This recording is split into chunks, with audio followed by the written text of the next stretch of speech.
And it's us. We're here. We're live. We're living. And I'm incredibly sleep deprived, so this is either going to be the best stream you've ever seen or the absolute worst. Hello, we are Tales of Pantheons, and we're back with another episode of Scion, a Game of Gods, episode 11 of Chapter 2. We have come a long way. It's been a while, and it's been fun. But hello, I'm going to quickly introduce this lovely cast of characters that are going to be joining us today. Your favorite degenerates and weirdos who are causing the end of the world. We are going to start. I'm still paranoid of pressing the right buttons. We're going to start with. It's M. It's M first. Hi, I'm M. No. Hi, I'm Cypher. I play M. I'm M. I play Cypher, but I'm gonna call myself in the first person as Cypher because that's my job. That's what I'm not getting paid for. You can find me at Niere on everything. Thank you. Please get this away from me. It's a Boca. Hey, what's up, y'all? I'm Boca. I play Victor Reyes, everyone's favorite father. I don't want to say, I want to say my bit, but I don't want to say my bit because in case people didn't watch it yesterday or last stream. But you can find my socials on Boca_bear. Ready to be here. Let's see what I get my grubby little hands on. Nothing. Jordan. Hey everybody, I'm Jordan Irby. I play everyone's favorite Crash Out, who had a major crash out last week if you did not check, so go ahead and check that out, and you can find me on Jordan_Irby. Camille.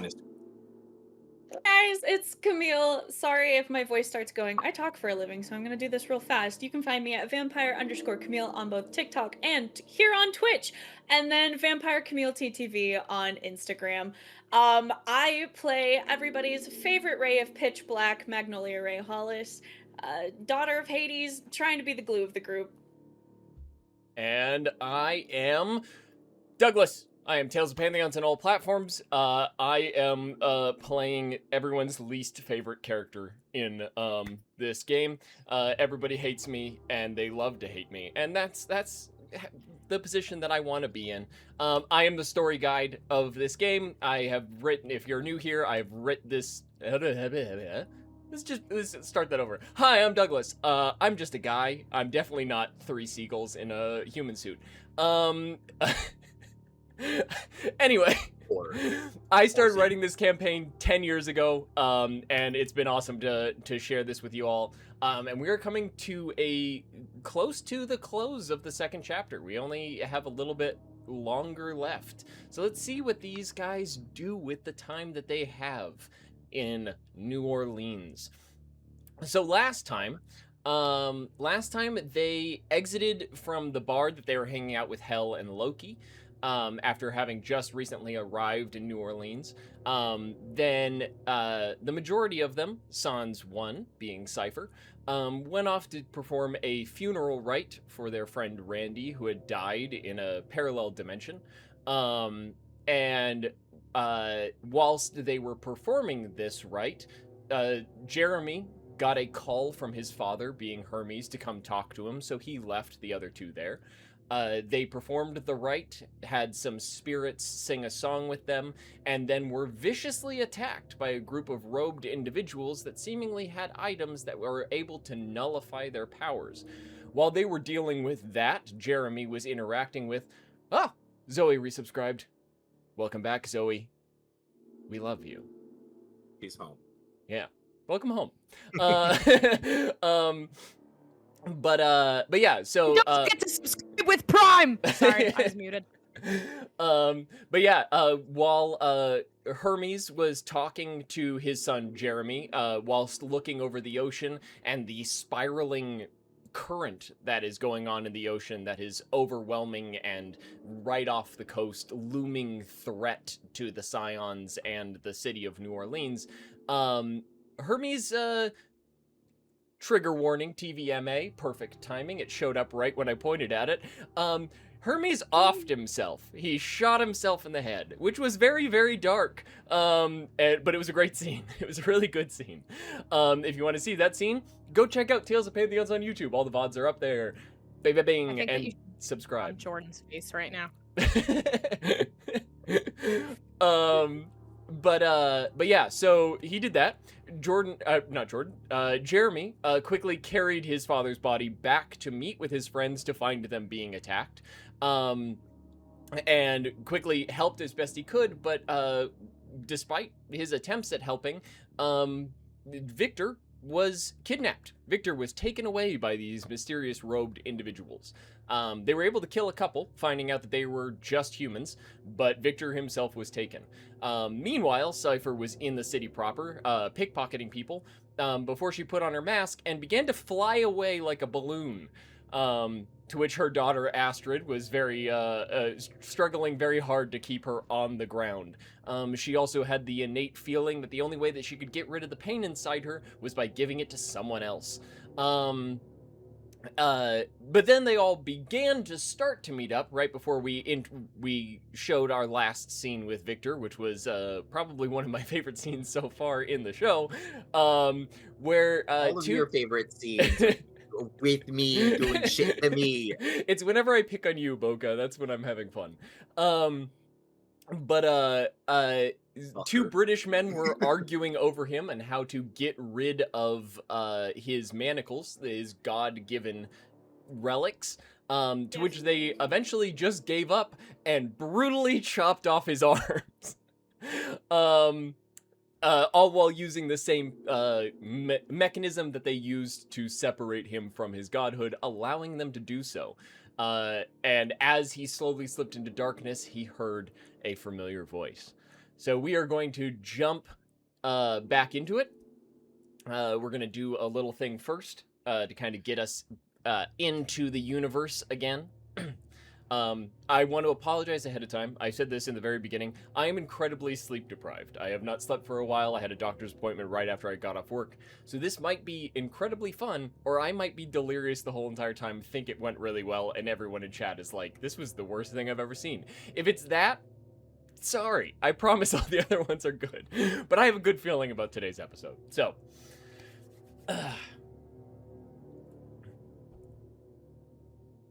in a small church in London, a door swings open.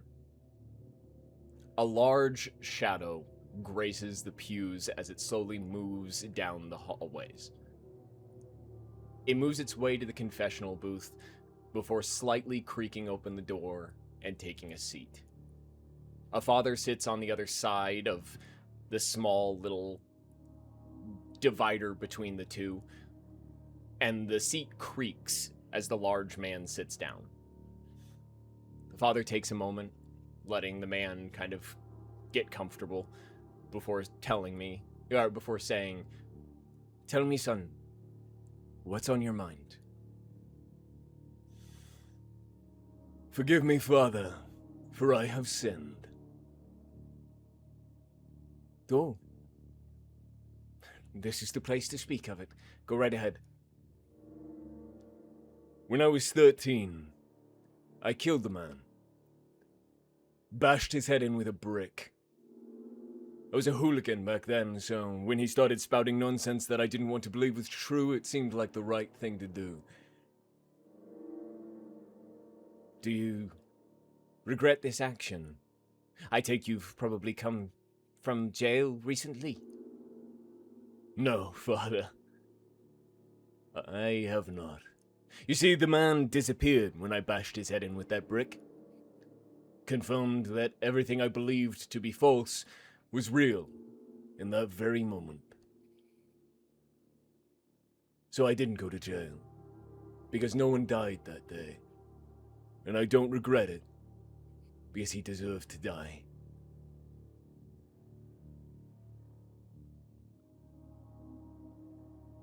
"Can I ask then? What has brought you here today then, my son? What do you wish to say?"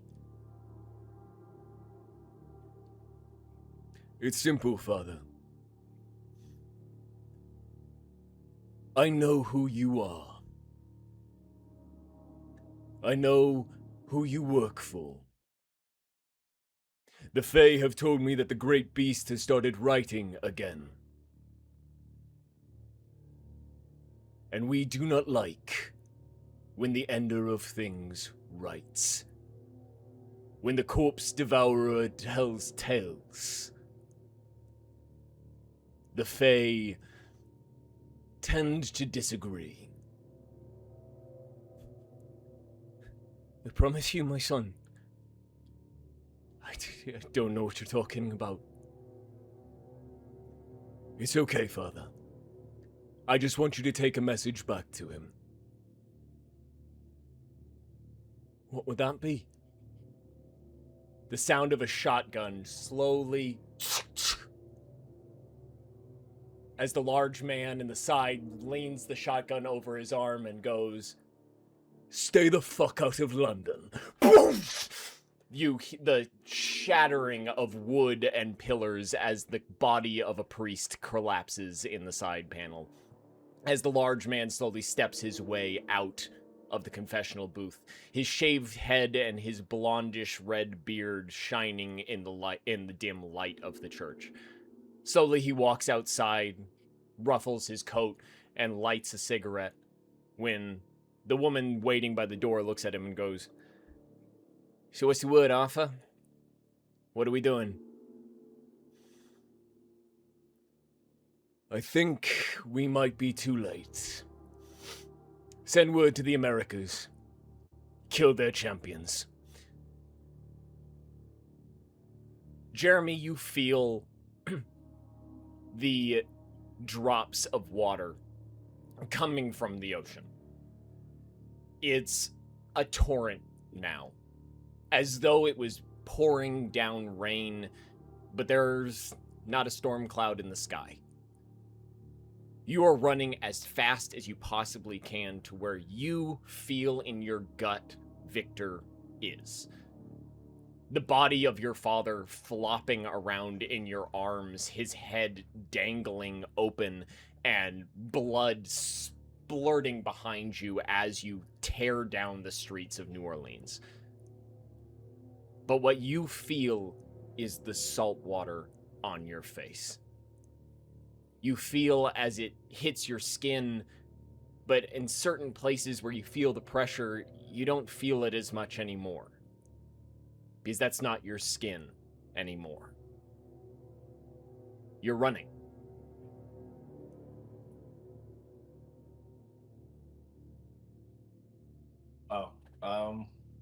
Yeah, I'm running. And I'm running as fast as I can. Not really thinking about anything but the ping that I have in my head. And I'm trying to find the quickest way there. Yep, you're darting around corners, moving through crowds of people. You kind of, as you move as quickly as you do, you hear the echoing kind of like, "What the fucks?" of people as you tear past them and they get splattered with blood and viscera as you charge past them carrying this open body. Can I try to not have blood? Yeah. As you begin to hear it, you kind of like reposition it. But yeah, you make your way through New Orleans and you eventually find yourself in a sort of like docks district. This is the kind of general area that you felt when you looked for these guys through the heavens. When your eyes were pulled to London, you also saw within New Orleans the general area. Something was stopping you from looking too close, but you know it's somewhere around here. Okay.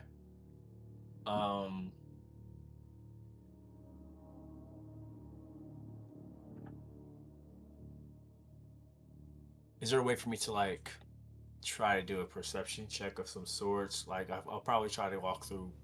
Is it like warehouses? Yeah, like warehouses and docks and like loading bays for ships and things. Cool.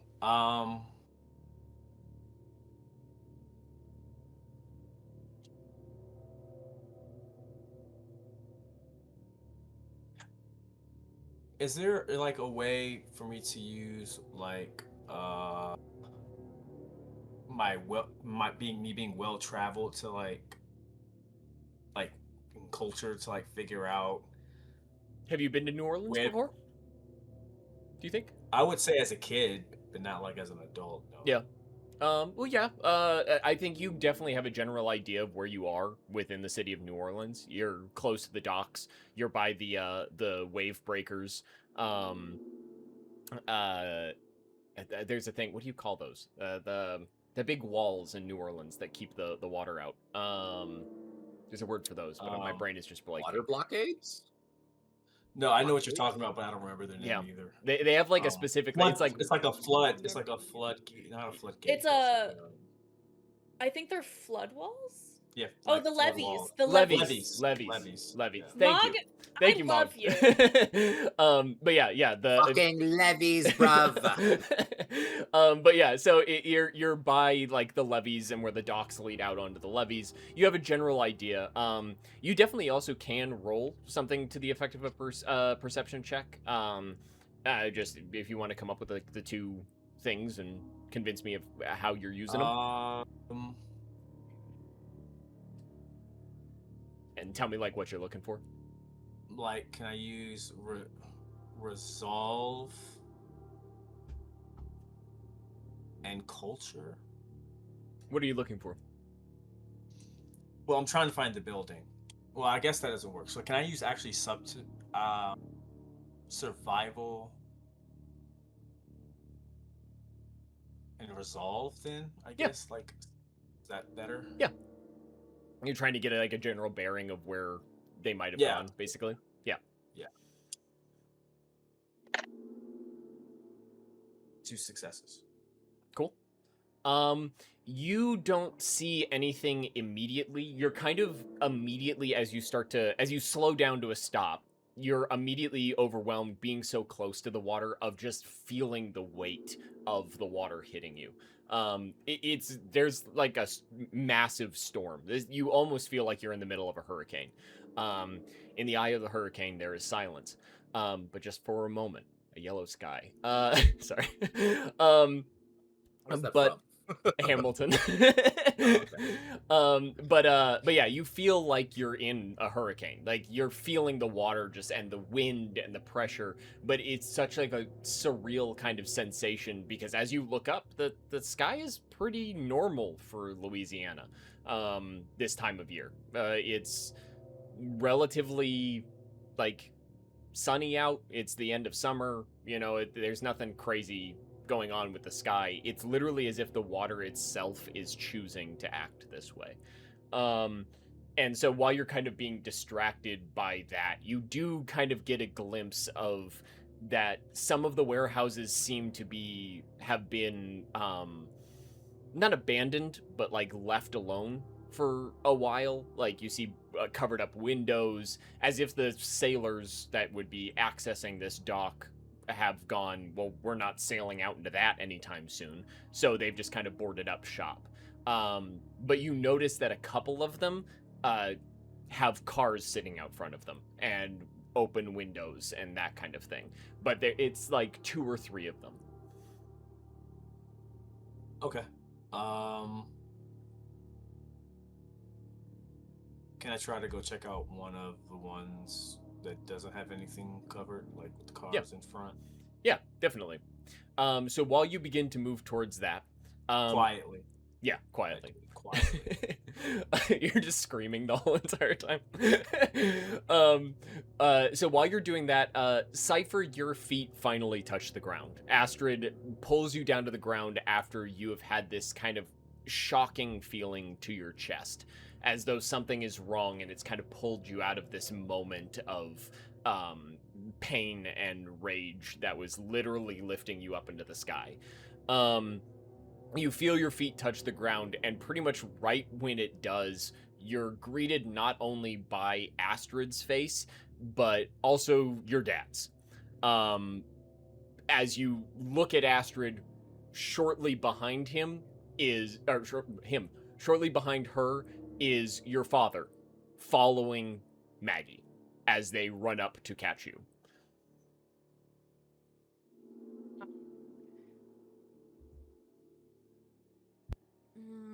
I'm just gonna run for her.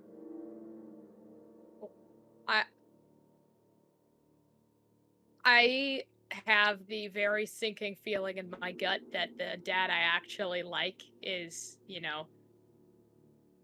not available at the moment. So I am a little bit more focused on that than anything else. Why I can't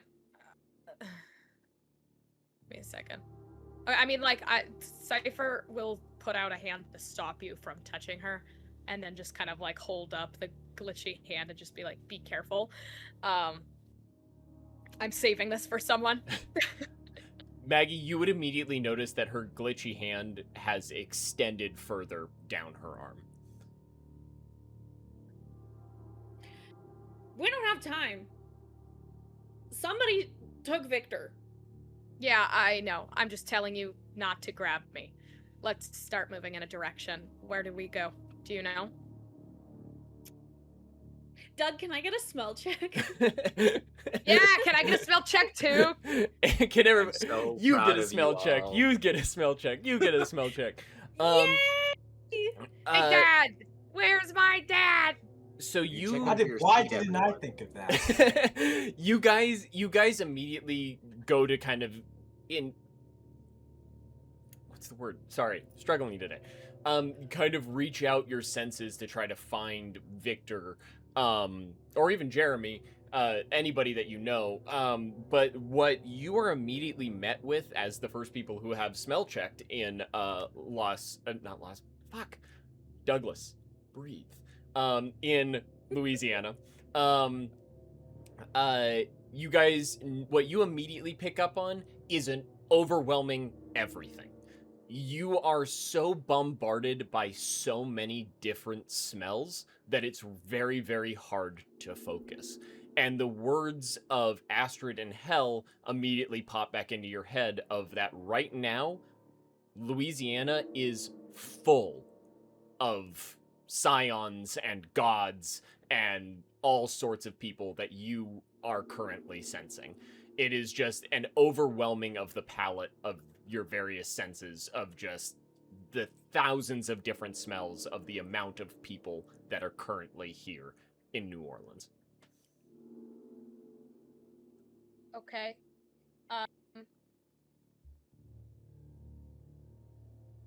Try to look past my giant mic stand at my fucking character sheet. Give me a second. Let me see here. Correct. And the I don't mosquitoes. think. I've got it. I'm gonna turn to Loki and be like, you wanna help? Your other friend, the other Greek one. He seemed to know where he was going. Why not Yeah, do you follow know where him? he went? So fucking help us find him. He's fast as shit. He's the son of Hermes. You blink and he's gone. You do not have means of contacting your own friends. I get right in his face and I just go, hey, look, I'm all for you having a second chance with your actual kid. Fuck around and find out right now. Oh, I apologize. Does the Scion that killed my son really want to make a stand right now? Alright, let's just start moving in a fucking direction. And I'm gonna try to do the thing that everyone else was doing. Where I'm gonna be like, I'm gonna basically pray out into the void and be like, Jeremy, I don't know if this fucking works, but Victor or fucking Jeremy, if you can hear me, respond. And then I'm gonna stand there like an idiot. As you actively try to pray, you watch as Loki for a second kind of goes, I'm standing right next to you.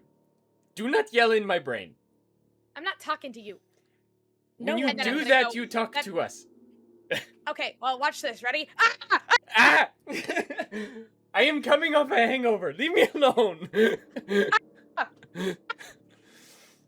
Cypher, we don't Sorry. have the time. I got distracted. That was not Cypher. Sorry. Do you, Sorry, that was not Cypher. That was M. We'll walk that one back out. And you pinpoint um, any Scions that smell like me? after like a second of like Loki trying to like regain his like consciousness, Astrid just kind of goes, "You can plant things in specific people's minds, right? Can you reach out to Jeremy? If you know where." Me? No, No, me. Cypher. Oh. I thought that there was a distance thing on that. Who, That's me? right. Who, me? Yeah, that's. I mean, there's a distance thing on that. How far away is he, DM? It's worth a shot. Okay, fine. The Cypher's Sorry. just gonna send the entire B movie into Jeremy's head right now. Just for a split second. Inside both Victor's head and Jeremy's head, the last, like, 5 minutes have been completely replaced. So, if you knew where you were, Cypher just accidentally deleted that. And fuck, I'm gonna Victor, forget.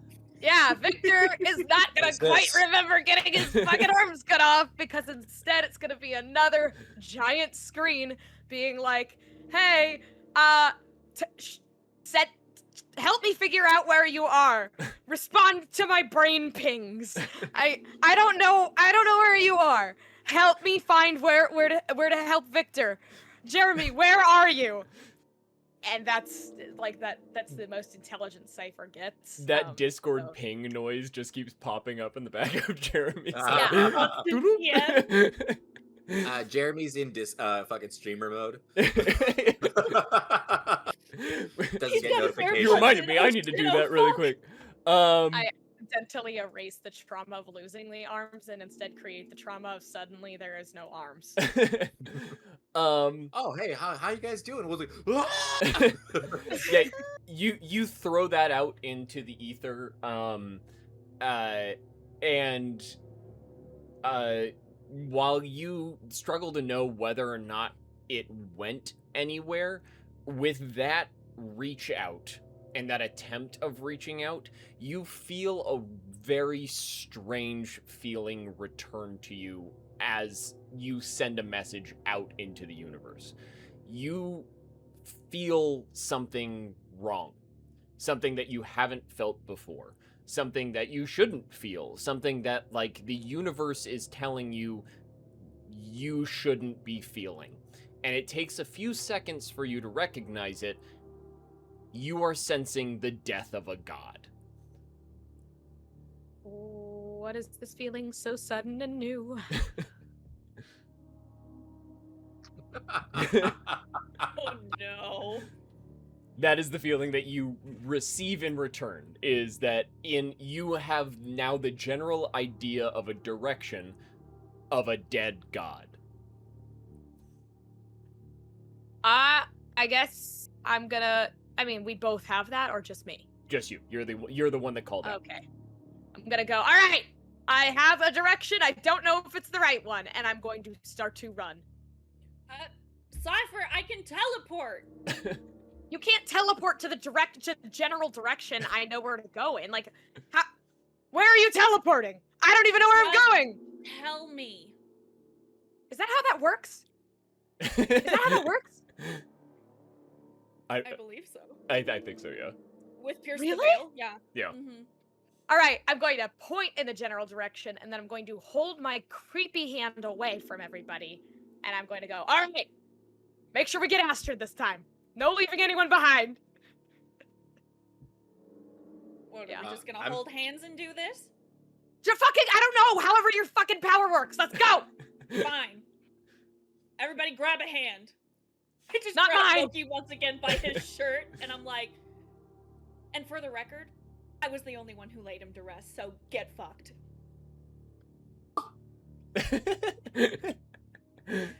What the fuck, dog?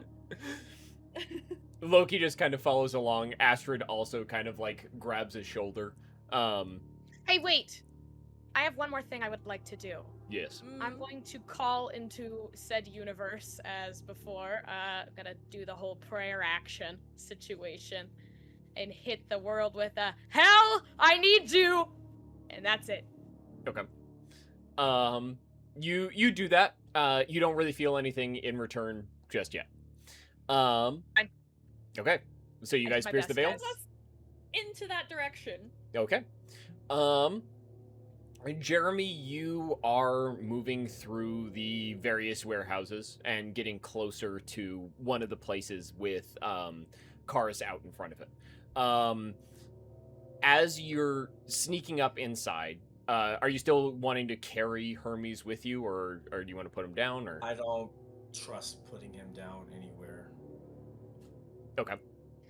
So you're moving the best that you can. Is there like a drape? Like you said, there's covered windows and probably crates. Can I take one of those and like wrap him in it? Oh, yeah, surely. There's Okay. definitely like tarps and stuff laying around that you could grab. I want to easily. take like a tarp easily to wrap him. in Yeah. it. A fisherman's years of hard work and tools rust in the rain. But yeah, you do that. Where the fuck is that from? I don't. You pull the tarp off a bunch of boxes, so all that fisherman I stuff is don't. ruined. I don't care. But yeah. So you drape a tarp over him and you kind of like lay him down. And you move closer to one of the buildings with like it has sort of like a light gray van parked out front of it. Can you roll? What do we want to do for stealth? There's a subterfuge and dexterity. do a subterfuge and dexterity. I'm gonna say difficulty 5. I don't know why my voice cracked right there. It didn't? Kind of did, It just did. a little bit. It did, like, It was cut so out. unnoticeable. Doug noticed. I noticed. Everybody That's what point and matters. laugh at this fucking guy. This guy's voice cracked. Ha! Ha! Everyone boo this man. Computer, Guys. please, man. Guys, can I use a momentum? I got 4. Yeah, That's do whatever fine, you want. Yes, go for it. Doug, how many momentums to grow back arms? 23. Fuck. Jesus. I got You 22. can have my arms. 4. If you can pass, 4. if you can pass the static on. All right.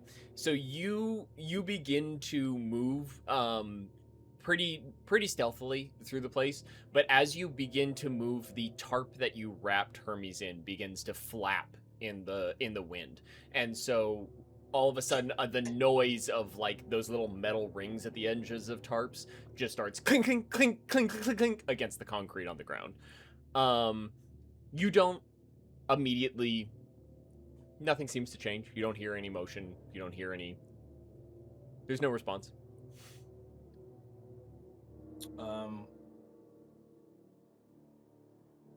Can I try to do the mind pager thing?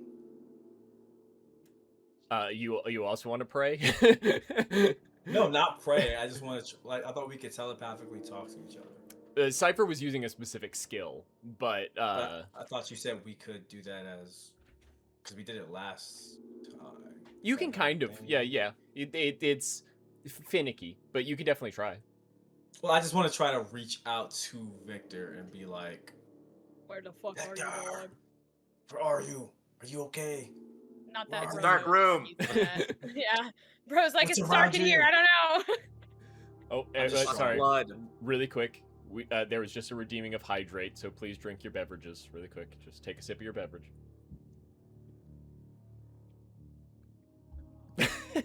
Jesus I'm Christ. pretty man. Oh my god. It's more terrifying than I Please, could ever somebody write. clip that. Okay, Em, stop. It reminds me of that you were that scared in the side hallways. angle of like a duck. What's up? No. No. Alright. So yeah, so you do that. You reach out to the best that you can, trying to get in contact with Victor.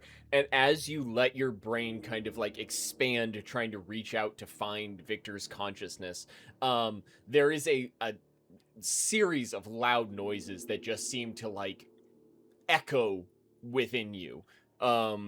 Like just an immediate response to your reach out. But it doesn't sound like Victor. It sounds like Maggie and Cypher. And it as you are recognizing those senses, you're immediately recognize that it's not within your mind, it's behind you. Okay. Welcome. Can- Oh, hey, Fame the King. I know you. Welcome thank you for the subscription. Hello. Thank you. Thank you. Hell yeah. Dankeschön. Can I reach out to Bragging them rights. though, or should I? Or can I not do that since I hear it, feel it? Oh, you definitely can.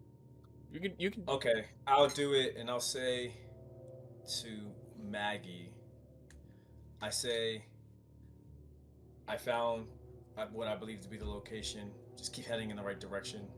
When you get close, be quiet. You're joking. Did they say what? Okay, no, it just gave me the pop-up that we got a subscription, and I don't know if that was the same one, and it just like was really late or not, but I thought it was like right after I said one more subscribe, and I was like, I'm sorry, I did not mean to interrupt. I was like, there's no fucking way that worked. I was like, no way. Summoning okay. subscribers. I'm sorry, So I'll be quiet. as you do that reach out, Maggie, you, as soon as you guys pierce the veil and come through the portal, you find yourself surrounded by warehouses and docks, and both of you kind of see the flapping of a tarp and a familiar form kind of hunched up against a wall, sneaking, as you hear Jeremy's voice in your head saying, "Hey, be quiet." I'm just gonna do a quick sniff. Jeremy? That's Jeremy.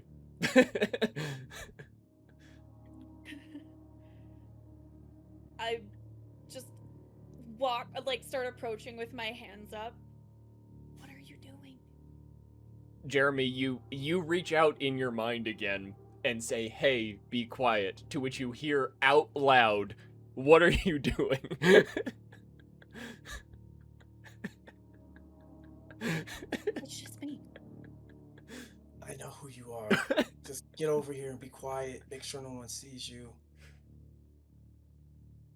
As you Get kind over of here. Oh, my father is. as you do that quick little get over here, you notice that they're not alone. There are now 4 people standing behind you. So, we may have found both of y'all. So, how are we gonna do this? I'm trying to figure that out. You want me to go in and scare him? It's okay, guys. I I've don't got know this. if I don't. I I'm don't gonna know go if this is cause the a right- distraction, Don't. and I'm gonna walk forward. Cypher. Now no, is trust not me. the time. No, trust me. We don't know Cypher, which I- one it. Trust no. me. No. Right now is not the time to fuck up. I'm not gonna fuck up. They got my dad. Yes, but And we you- I have am to right come up with here. a plan. I'm not talking about you. We I'm like have to holding up my actually fucked cut up arm. Cipher. Hey Doug, As the real quick, out of character, and then I promise I'll let you yell at me, Jordan. But Doug, is there any chance, with sheer force of will and stress out of fear for my dad, can I make the stuff crawl further up my arm? Since this is an interesting mechanic that I am playing with and kind of doing my own little thing, I will say yes, but I would like you to, in character, describe the stress and feeling of it crawling up your arm. Okay. Like, wait, what do you mean? Like in character? Just like, am I talking out loud? It's No, no, in like animes when no, they like do like the tell me voiceover what of what's Cypher is. happening. No, tell me what Cypher is feeling. You don't. Okay, Yeah. sorry, I was I thought it was like the My Hero Academia where it's Present Mike. He's like, this guy's quirky, like something like this. Sorry, No, I'm no. good. I'm locked in. I'm locked in. I'm locked in. I'm locked in.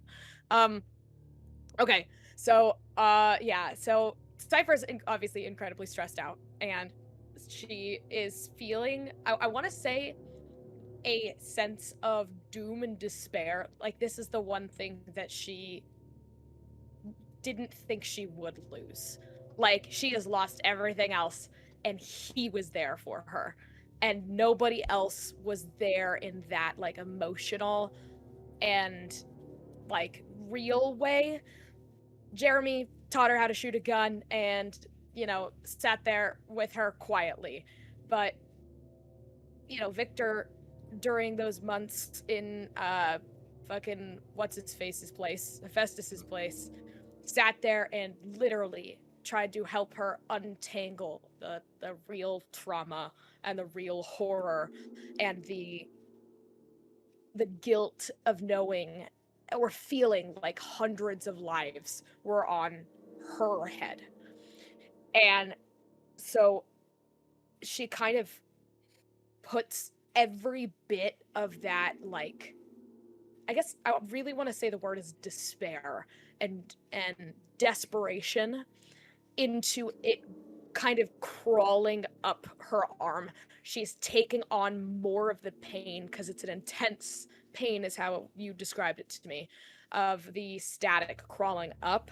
She's allowing that to get stronger, knowing that if she grabs someone with this and puts this onto somebody else, that could kill them. That would be an insane amount of pain, and she is ready to go in.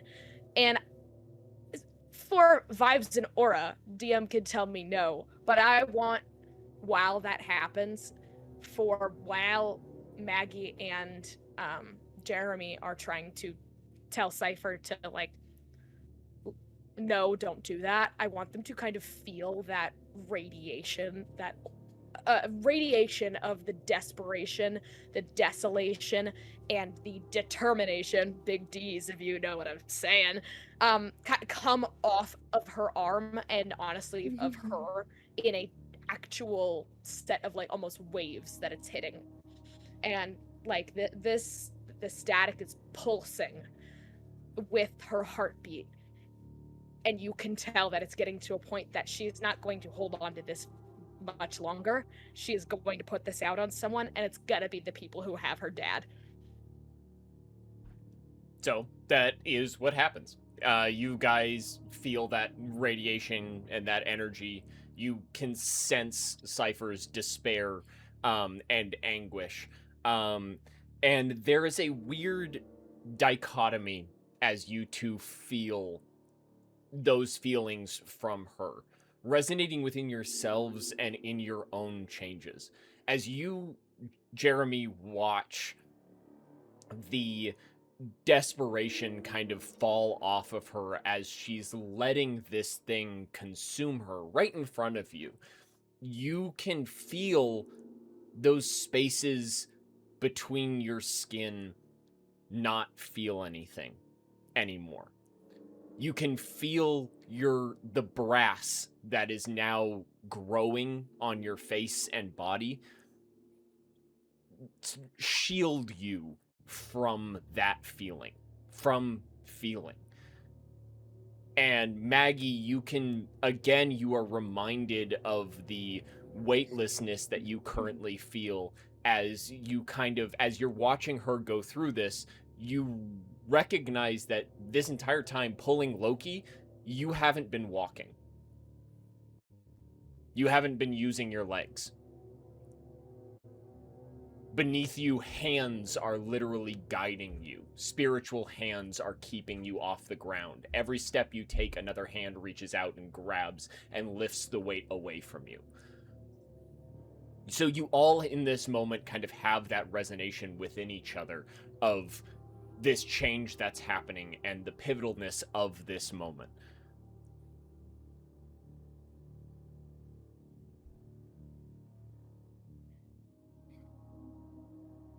You guys can go back to lecturing my guy now, but that is No, what happened.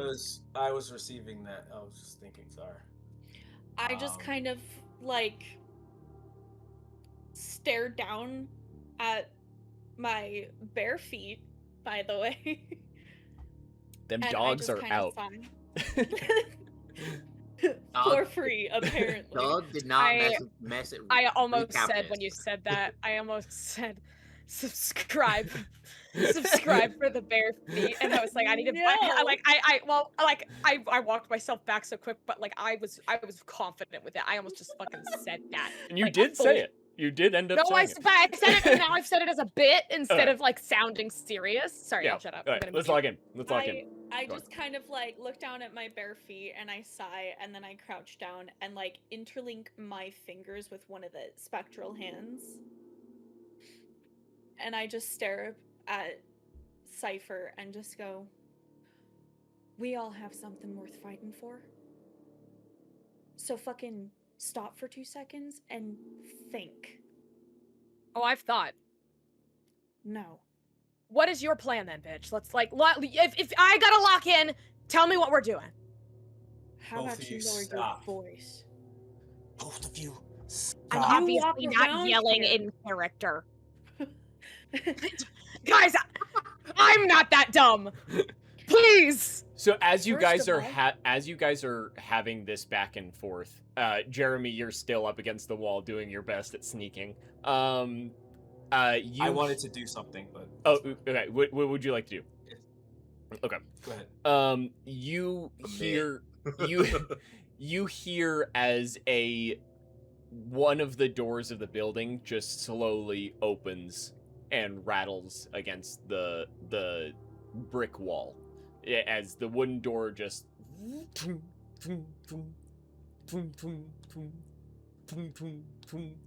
in the wind.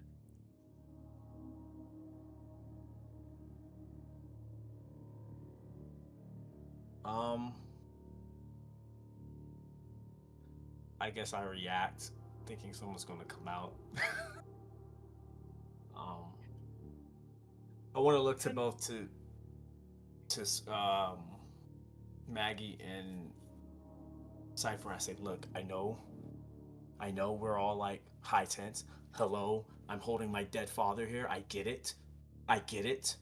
Okay? But let's not have another dead person. So let's calmly figure out what we need to do. I have military training. We're gonna do this in a military way if we want to sneak up. I don't care if these people are just human. They took someone who's not. Okay? So just give me a moment and you can use whatever the fuck that is. And I point to Cypher whenever the time is right. I'm all for it. Whatever that is. And I want to extend my senses out in the area and use keen-eyed predator where I'm able to ask you a question about the environment. Yep. And I want to know how many hostile enemies are present. Okay. Is See if there that can give me a pin, if that's a way it can give me a pinpoint of where these people are. Yeah. So you go you say that and then you turn around and you just go ping and there is a flash of immediate light directly in front of your face. And as your view goes past that light, you see another one, another one, another one, and another one. You said there's one right in front of my face? Yes. Is it Loki? No. There is nothing in front of you.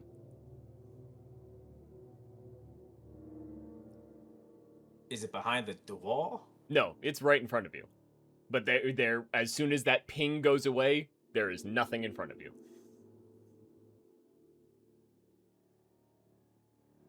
You punch? In front of me. Please roll an attack roll. you punch. You're saying there's a Oh, hostile he's enemy right in scaring me. front of me. I'm going to punch. So that's combat, right? Yeah, close quarters combat and then a physical. Okay.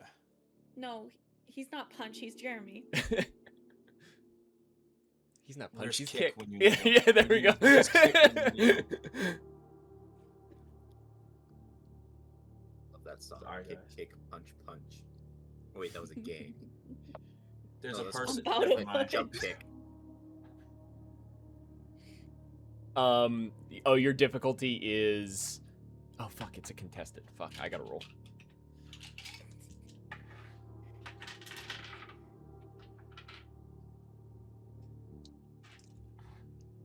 So how's everyone? Something is using a dodge action. Let me know how got many 4. successes you get. I got 4. I have 9 fucking dice because my dice suck. No. You know what's fun? I understand why no one plays humans. No successes.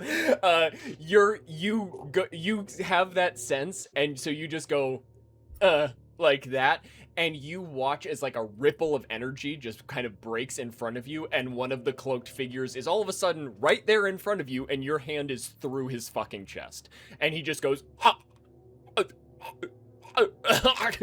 As your hand is through his body. I guess I look shocked and I go say, one down. And Turn slightly. as soon as you do that, you hear the crackle and see the green electric energy appear in various different locations in this kind of parking lot space that you are. As they're very mediocre, not as good as the automaton's cloaking devices drop. There are 5 cloaked figures standing in this parking lot. Yes. Hiccup. Roll initiative first. I just want to say I do that while my fist is in the other guy's chest. Yeah, you just you're reaching around I him. don't know if this will be allowed, but is it possible before initiative for me to enforce the boundary as soon as the green appears? No?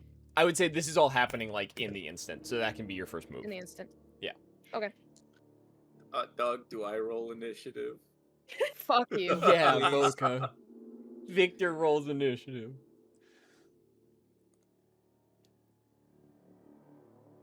It's a 5. We're gonna get you. Girl. I don't like how sad you sound. Don't be sad. We're coming to get you, bud. Is it We're just a coming straight to D10 wait again? for us. Huh? Straight D10, yeah. Yeah, Is just it straight just 10. a straight D10? Just D10.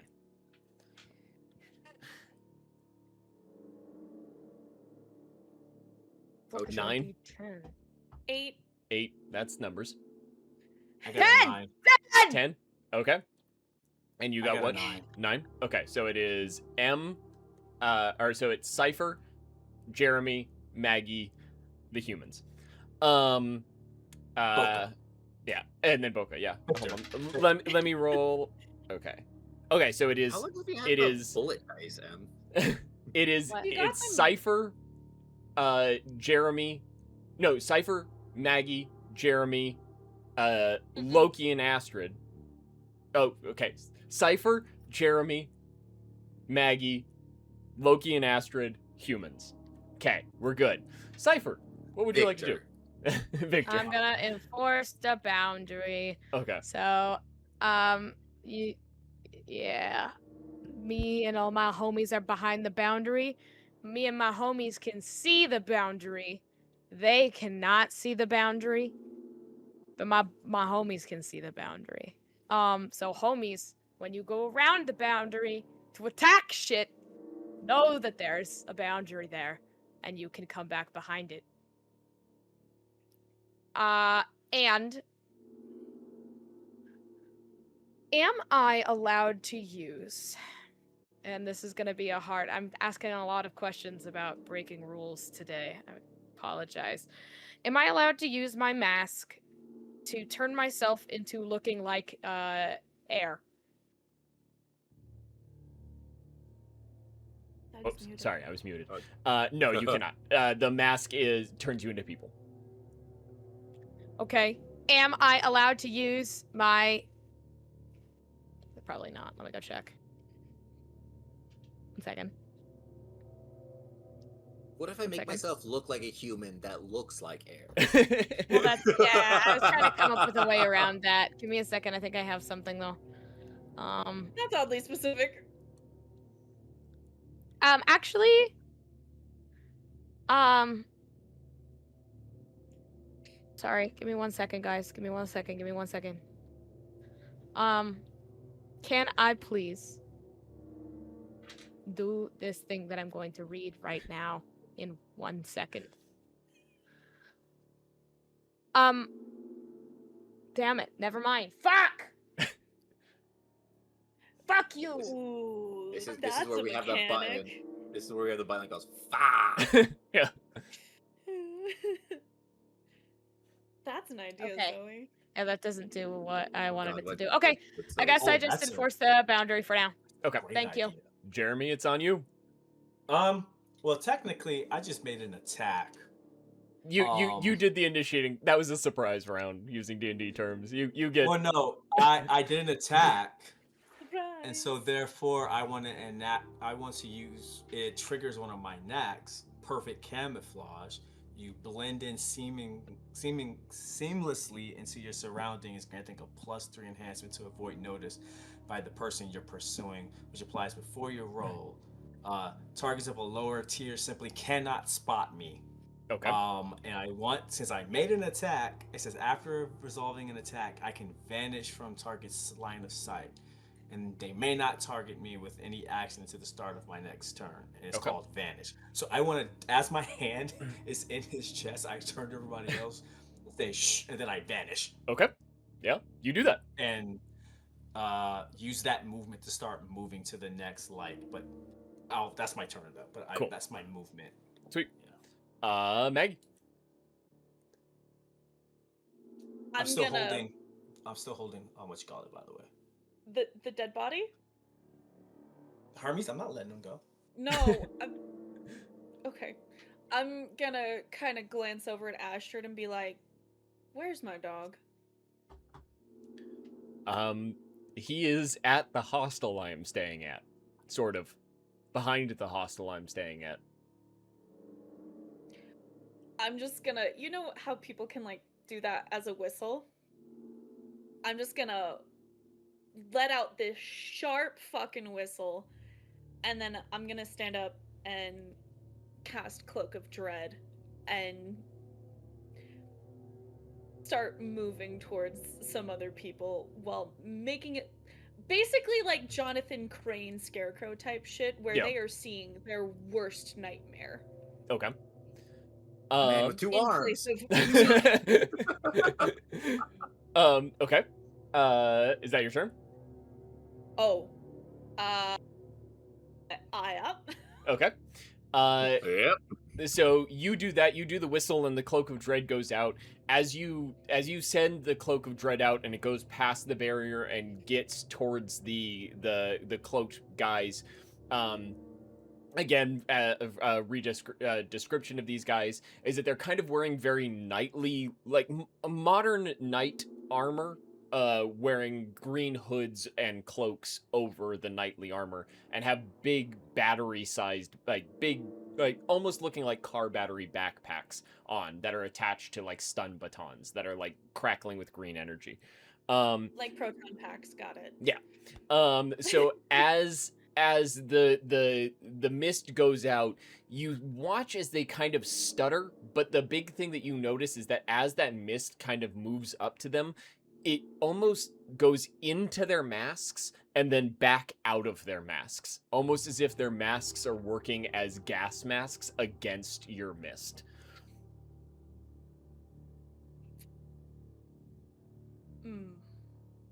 You do see that they are taking effect to it, like they are taken aback by something, but they are resisting it to an effect.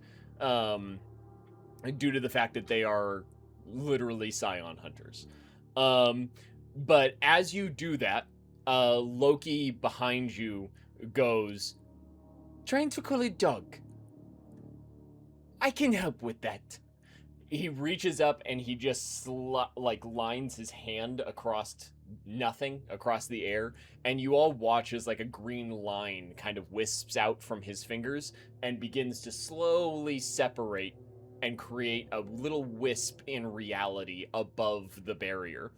And as that wisp in reality slowly forms, you hear this deep, deafening, echoing howl. As from that, a 3-headed dog the size of a small bus falls through the portal and lands boom on the concrete. There's your Big dog. dog. He's Big huge dog. now. I just look up and I go, "That's a good boy." Dear Cerberus, God, they though. overfed him. Freaking Cerberus. Mm-hmm. As he lands, Astrid immediately starts booking it forward, and as she runs, she kind of glances down at the makeshift spear that she has in her hand, and then just yells out, "Jeremy, give me yours!" Oh, that was something I was gonna do when I had just remembered there was something I was gonna do on my turn. Yep. So she takes her move action and readies herself for a secondary action, if you choose to give her the spear. And then it's their turn. So they immediately begin to react to the now giant dog, the kind of shimmering spectacle that's going on between them, as well as their masks not doing the best to hold off this cursed energy that they are now feeling. They begin to move in various different directions to try to surround you guys, and are immediately met with the barrier. They can't get much closer to you guys. One of them goes to attack the Cerberus, and he is going to. Can you roll a contested roll? I don't know what your Cerberus's attack stats would be. Do you have that? You created the dog, right? Yeah. Me and Boca did, yes.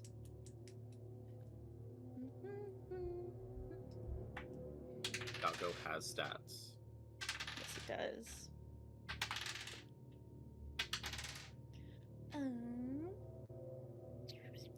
The dog has 100 dice to attack and 1,000,000 HP.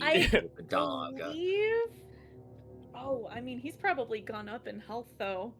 No, but if He's a big boy. if you have a contested attack roll, if you have an attack roll there, or they get damage, It's just roll that and tell me what you get in successes. okay. How many do I need? Technically. 2. I'll cheat and let you know you need 2. 1. Is the 0 a 10? Yes, On a- 0 If is you're 10. rolling a d10, yes. Yeah. That's what So you roll. you succeed.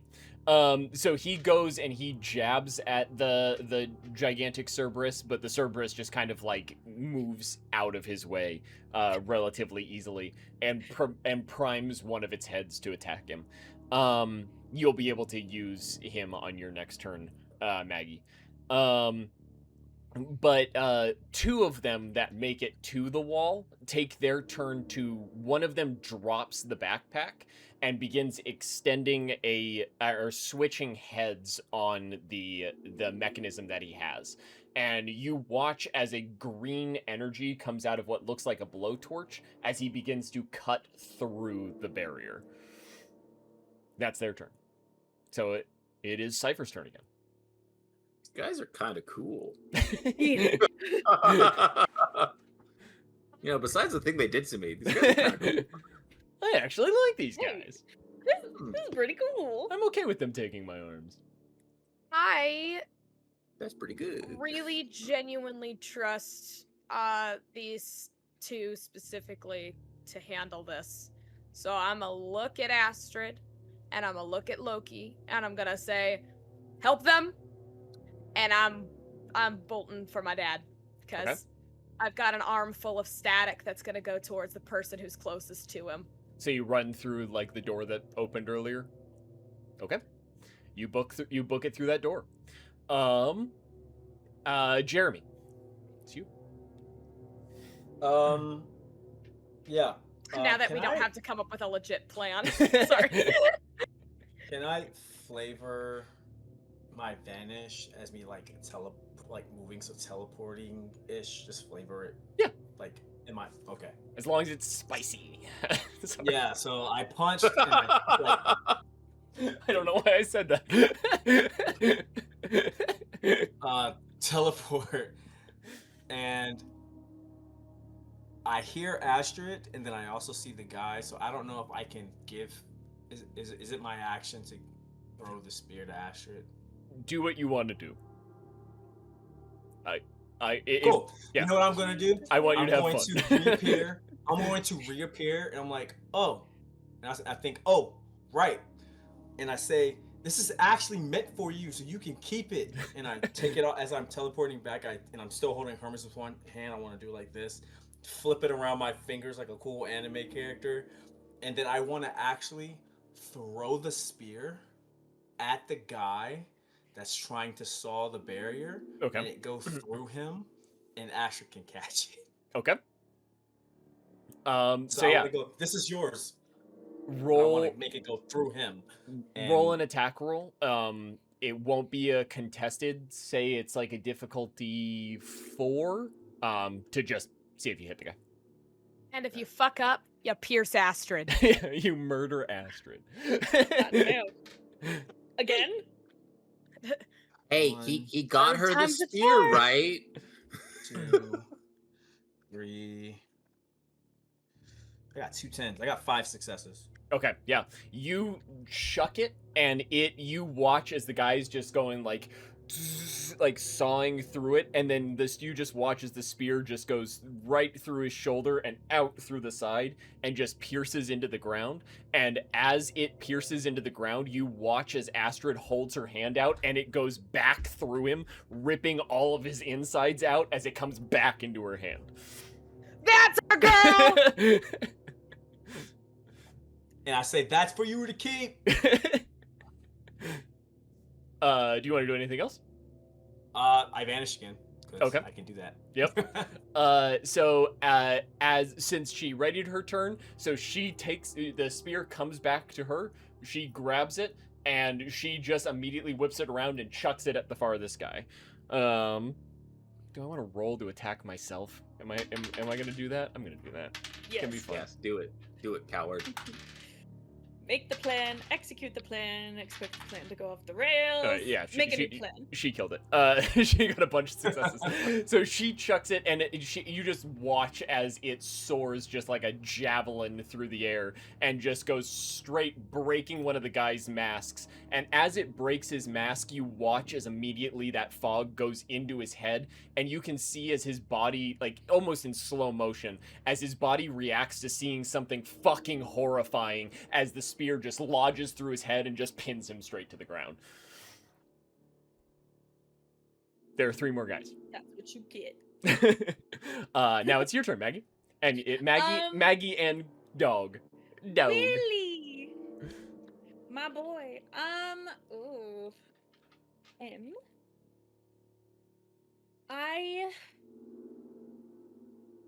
Close is the closest person to me now. The guy that was standing next to the guy that was cutting through the wall. Who is currently going, what the fuck? And freaking out at the fact that his friend just got ripped in half. Oh, sorry, he's going, what the fuck? That was Who would bad. sign up for this? I'm gonna have Bro, what? Ooh, Norman. his paws are probably Crikey. fucking massive. I'm gonna have Massive? Willie pin this guy with a singular paw. Okay. Oh, do you want to do Willie? Because there's a guy that Willie was looking at. There's a guy right next to Willie. There's a guy close to you and a guy close to Willie. Yeah. Okay. I want that guy. Okay, the guy close to The Willie. one close to Willie. Okay, yeah. cool. I want that guy. I don't know who this guy is, but I want him and his mask dead. Okay. And I want Willie to try and like just pin him. Okay. Just Not keep kill him him. in place, cause not a little crushing, but nothing like horrifying. Okay. Non-lethal. Okay. What can I Uh, roll for this? Just an attack roll. Okay. I'll roll Just- a contested to see if he gets away. Fucking having 9s as successes is fucking rough, my guys. Yes. You have a 10% chance of success. Humans. This is That's why we sucks. should kill them all. So far. This is why gods are needed. These humans are lame. He got 0 successes. I like what Have you get Corbanzo Bean just Doug- said. Does everyone see what Corbanzo Doug, see? read chat. I want to see if the guy moans. That was 1, 2, 3, 4, 5 successes. Okay, yeah. Hold on, I'm rolling to see if he moans as he gets crushed. Just pinned to the freaking Here's the- pier. Here's the question: Is it if he succeeds he moans, or if he fails he moans? If he fails, he moans. Okay. He's gotta be able to keep that shit on lock. So you don't want him to die, or do you want him to die? Both. Both. Oh, Both. well, Do you want him to die, or do you want smush? I just want him pinned and like the air, like wind knocked out of him. Okay, so so the giant paw, so he goes to attack Willie. One of Willie's heads looks at him, and a big paw just boom, crumples into the ground. And as the air leaves his body, he goes, That was your best moan. That's all you're getting out of me today. You gotta fucking That's it. want That's it. it. That's all she wrote. You gotta enjoy it. No, but I'm gonna- turning as red as the light behind me. Okay, so yes, he gets pinned to the ground and he lets out a little moan. I'm gonna crouch over him and I'm He just likes gonna that shit. grab the mask and just rip it off his face. Okay. Yeah, you do that, and he immediately, as soon as you rip the mask off his face, you see a guy. Nothing special about him. He looks just like an average guy. Looks like a gym. Yeah. And then after I rip the mask off, I'm just gonna be like, did you know that a hummingbird has to constantly beat its wings in order to stay alive?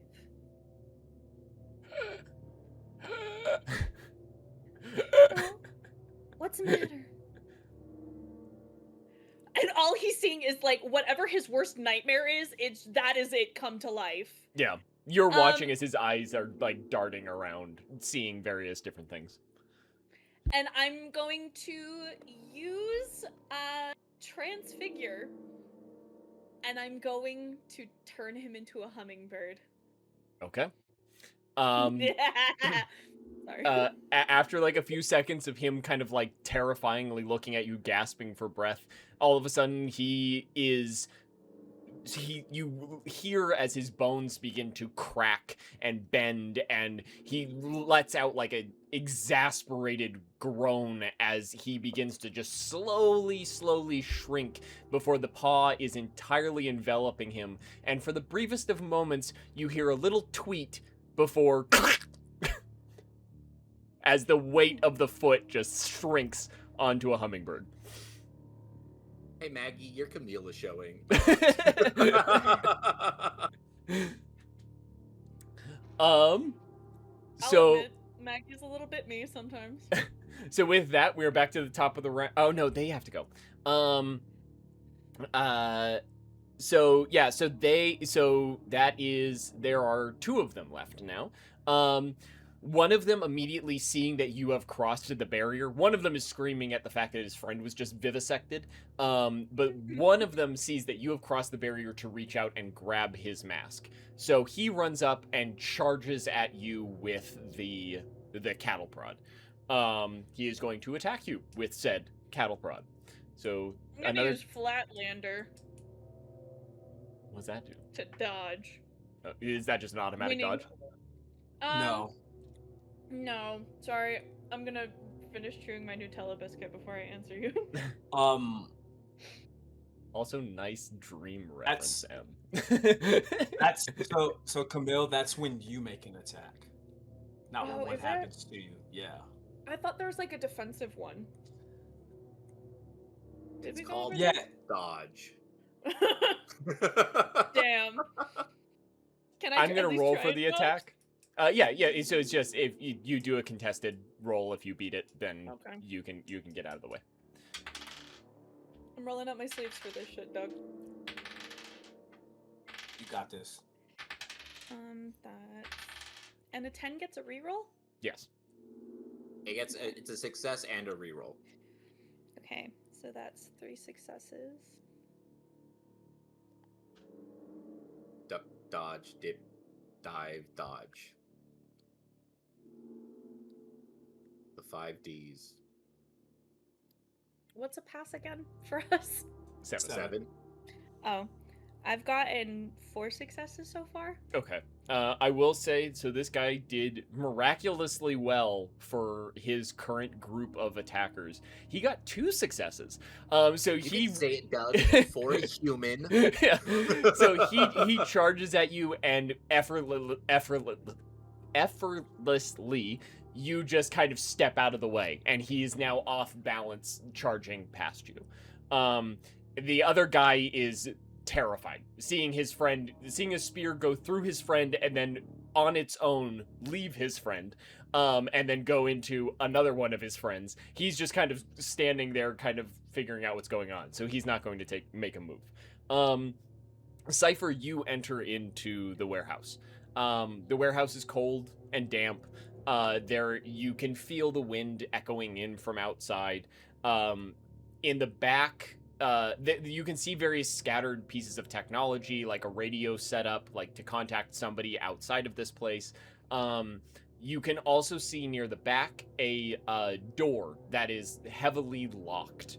And from with the other side of that door, you can hear 2 individuals yelling, back and forth, going, "What the fuck is that? What the fuck? Nah, fuck that, man! Fuck this!" Back and forth. You said I got super strength, right? You're stronger than your average being, yeah. I think you moved all the bricks in a freaking building. When you hit it. I'm gonna start. Cause I don't think I even got a skill I want to use for this. I think that I want this to be straight up just pure desperation and like rage. Mm-hmm. And I'm going to start pounding on that fucking door harder than I've ever hit anything before. Harder than I would have hit Loki in the face. Harder than I would have hit that fucking cunt who betrayed us. Any of it. This is going to be the most aggressive attacks that she has ever thrown, and it's against a fuck-ass door. So yeah, you start doing that, and immediately the door, especially like the locks themselves, like it's an old door in an old warehouse. The series of locks are very clearly to keep other people from getting in. So as you're pounding it, you are watching as like the bolts themselves are separating from the wood. And it is relatively quickly that the door kind of falls in on itself. Wait. Can I grab it? Can I grab it instead of it falling in? I want to hold it, and I have a really cool skill I'd like to use, please. Yes, go for it. Yes! Okay, I haven't had a chance to use this yet, and everyone's gonna be super excited. Okay. I have Skateboard. this really, really cool skill called Death by a Teacup. When you Well, I use know an what it is. improvised weapon, it becomes as deadly as anything designed for the job. It takes on the profile of any existing weapon of a similar size or shape. Okay. Now, a giant steel door is gonna take on the fucking. I want it to become a sword. Okay. So you Giant metal sword. yeah, it is wood. It is a wooden door. I thought you said it was steel. Fine, whatever. It's fucking. No, No, it's wait, like now I as need you were to come up pounding with it, like the bolts were coming out of the wood. So like there were metal bolts Oh. and stuff holding it, but the door itself is made out of wood. I mean, you can still Okay, use a well- giant wooden sword. It's probably gonna No, work that's- just as well. That's lame. It's Wait, just let me a come up with wooden something. sword. I want it to be sword from Minecraft. no, I want it to be, you know that bat with the spikes on it from The Walking Dead? Oh yeah. Yeah, okay. Yeah, the bolts become the spikes and the barbed wire. But it's giant. Like, this thing should not be liftable for a normal person. And I want it to become that as I'm walking into the room. I'm gonna throw it over my shoulder like this and immediately swing. Okay. So you charge down the stairs while carrying this giant bat. Up top, there is one more guy who is panicking. What would you guys like to do with him? He's not fighting back. Kill him. Wait, what about the guy that wasn't there a guy that like kind of like when Oh yeah. There's these two guys. So well, pseudo. Yeah, go for it. Oh, as that guy's like as Maggie anime sidesteps and the guy's leaning forward, trying like because you said he went forward, right? Yeah. I want to do that, except I want to like appear behind him, grab his head, and as he's already bent over and just boom into the ground. Okay. Kind of like no one knows the anime references, so I'm not gonna make the anime reference. But Bo could probably get it. I probably get it. Hello? Yeah, half of us watch anime. oh, I remember one time I made one. He's like, no one understood that, so but I was gonna do Naruto when he crushed the first pain.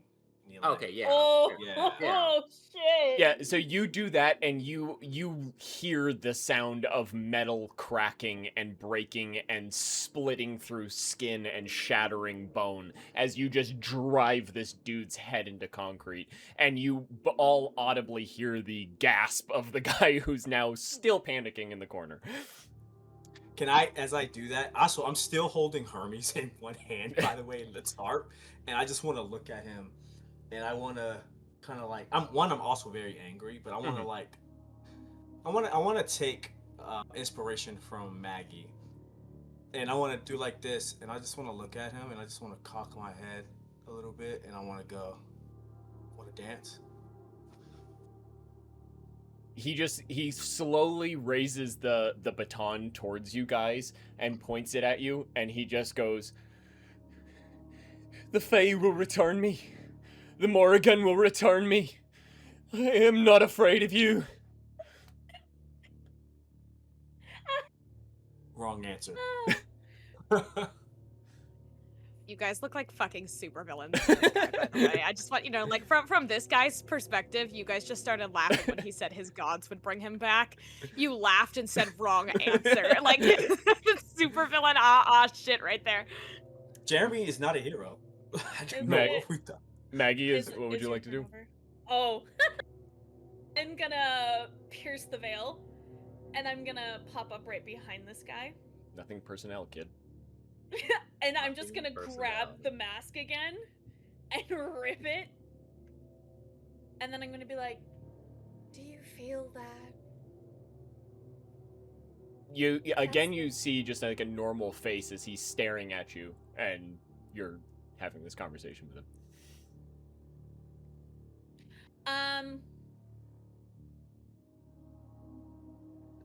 Douglas, computer, I would like to crank that soldier boy.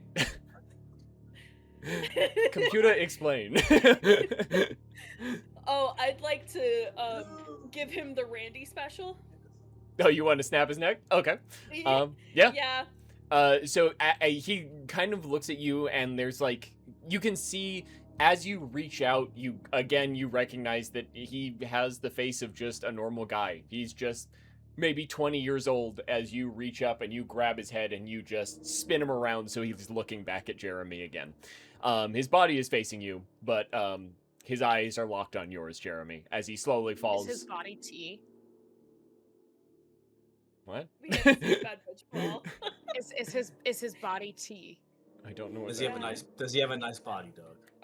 He's still wearing a cloak and armor. Sorry. But yeah, so you watch as he slowly just kind of falls down to his knees and then just slowly slumps over.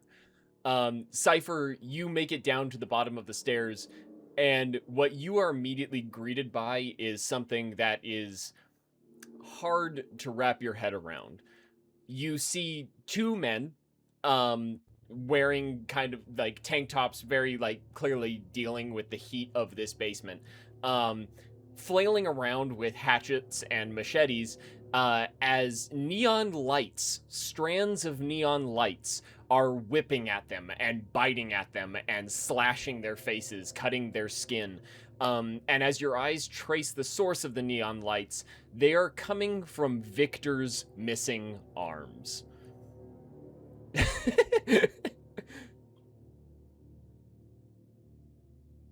Is Victor there or just the arms? Victor is there. So, like, he's laying on the ground, and where his arms should be, like, as veins are coming out of his arms, instead neon lights are coming out and slapping and attacking these two dudes. Okay, well, I'm gonna one-hit wonder them and just fucking bash the absolute shit out of them with my giant fucking bat. Okay. Again, most force that this bitch has ever put into something. Okay. You lunge forward with the bat, readying yourself, and you can see as in the last second right before your bat makes contact, the guy that you're about to just bollywop kind of makes eye contact with you for the briefest of moments. Victor, you've been sitting in the darkness for a while. Bollywop. Yeah, what does that mean? I wasn't gonna say anything, but what is it? Okay. Like, hit hard. Victor, you've been sitting in the darkness for a while. You've been alone in the darkness for a while. Jesus. Can I do my bit? Are you done? Are you done? You've been sitting alone in the darkness for a while. Before... It feels like almost an eternity you've been sitting in this darkness. You don't know when you went out. You don't know how long it's been. You don't really understand why you went out. Until all of a sudden you feel a presence with you. There's something sitting on your chest. I open. Are my eyes open, or am I Yeah. just seeing darkness, or am You're- I like eyes closed in and I just feel darkness? You're seeing darkness, but do you want to open your eyes anyway? Yeah, I'm gonna open my eyes because like I know I passed out. I'm not where I should be, so I'm gonna open my eyes. You open your eyes to see thousands of pages of paper.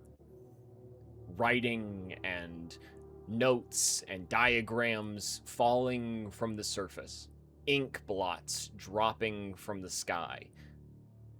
On your chest sits the form of a man. He is both giant and tiny.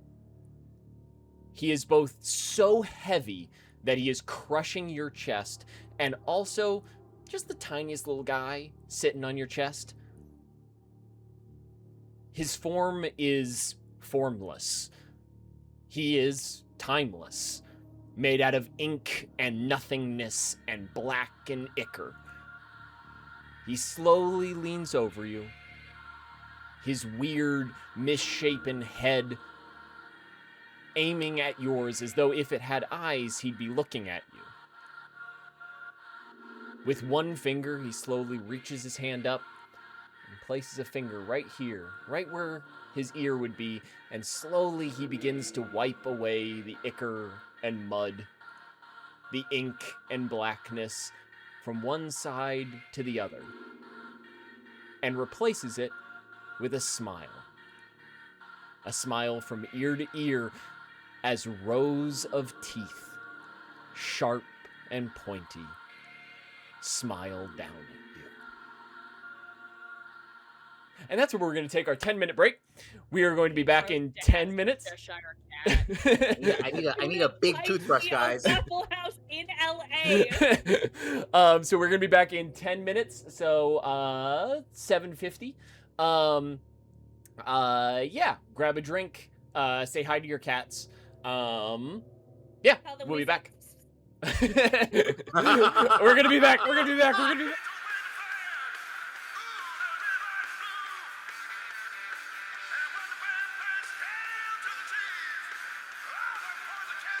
We are back. Boca is dead. The Put real your fucking Boca. hands down. You don't have those. You don't have them. Boca back. So really quickly, I wanted to give before we jump right back into it. We went a little bit long in the first section, so I want to do quick, but I just want to quickly make 2 quick announcements. One, I want to announce here first. Relatively soon, I'm going to be doing a casting call for a very specific character for a side series I want to do during our elongated break that's coming up. For those of you who don't know how our stream schedule works, we're coming up on a break coming up here soon, and I want to run another campaign, and I will be doing a casting call for that. If you want to participate in that casting call, join our Discord. Boca, if you could drop that link real quick. It's also, our Discord link should be working in the Twitch information down below. It wasn't for a while, but I think that I fixed it. If it doesn't work, yell at me loudly. And then the other announcement is something that we are going to be working on soon. We are going to be trying to translate all of the episodes. Right now, all of the VODs are up on YouTube, but I've had a lot of people tell me that they watch them in the car, and they're not actively watching the screen. They're listening to it as they drive and all that kind of stuff. So we are going to be editing all of the VODs into just audio format and kind of splicing things up and putting them on Spotify relatively soon. So keep an eye out for that as well. Go throw support at that to help us kind of grow and get our names out there, because we have a lot of really cool ideas. I've talked to these guys relatively recently about things that we're going to be working on soon. Show support to everybody who is showing support, the subscribers today. Thank you so much, and thank you guys for being here. It's been a long couple of weeks on personal note from my end, so doing this and hanging out with these guys and telling this story and you guys showing your support means the absolute world to me. So, on that note, let's go back to torturing these weirdos. Am I right, boys? It's me. I'm the weirdo. Okay. That gif of that little baby. Yeah. I saw what Camille did. So What? You're like, Victor, you watch as this figure slowly slides his finger across his face, revealing this shark tooth smile. Rows and rows of teeth seem to go on for an eternity, beyond your level of comprehension, as though this mouth that he just seemingly painted on himself seems to open itself to another portal or to a different dimension of teeth. What this thing is in front of you, just like the last time you saw it, is hard to understand. Again, it is simultaneously the biggest thing you've ever seen, as well as something so small and insignificant you feel you could wipe it away. It is simultaneously both sitting on your chest and also on the other end of this room you find yourself in. And this room is different than the last time you saw it. Not just made out of ichor and mud and mold. It is coated in pages upon pages of notes and dialogue and story and thoughts and diagrams everywhere in this room. And at the center of this room, the only thing that remains constant: an old wooden table, stylized like you would see in an old detective film, with a little lamp and notes and a coffee cup. But this thing is right there, right in front of you, smiling, as it looks at you and says, "Welcome. Did you like my gift?"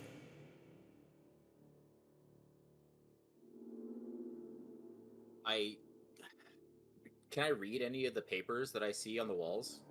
They seem to be confusing. Different languages, different things, weird symbols. You can't really make out most of it. Maybe you can glance a word or two, but it did not much. Victor, I will say, what gift? And as he's saying that, he's like trying to like rub his eyes because he's not sure if it's dark or he's like trying to adjust his eyes to like this darkness. I Do I set have hands? I set in motion a series of events that led to you losing your arms. Are you happy? Do you like my gift? I raise my arms up. Do I see my arms? Your arms are nubs. So I'm just this. Okay. What do you mean a gift? You took away my hands. You took You've away asked my me arms. to do that. How many times have you asked me to do that? 6, 7 times? Wait for it. There she goes. I have never asked for you to take my arms. You have. Who are you? You don't know who I am? I'm the thing at the beginning and the end. I am the Alpha and the Omega, the beginning, the thirst for the water of life. I am Yahweh, the Christian God. Do I not look like you thought I would? Honestly, I can't tell what you look like. Good, because I'm fucking with you. No, it's too easy to tell you what I am. I want you to figure it out. That's the fun of it. You know. But you know who I am. You know my name. I told you it before. Don't you remember? the only conversations I've ever had with you was with everyone else here. Like, anytime I've ever asked you a question. No. Think the round table against the corner, bottles of moonshine. You know.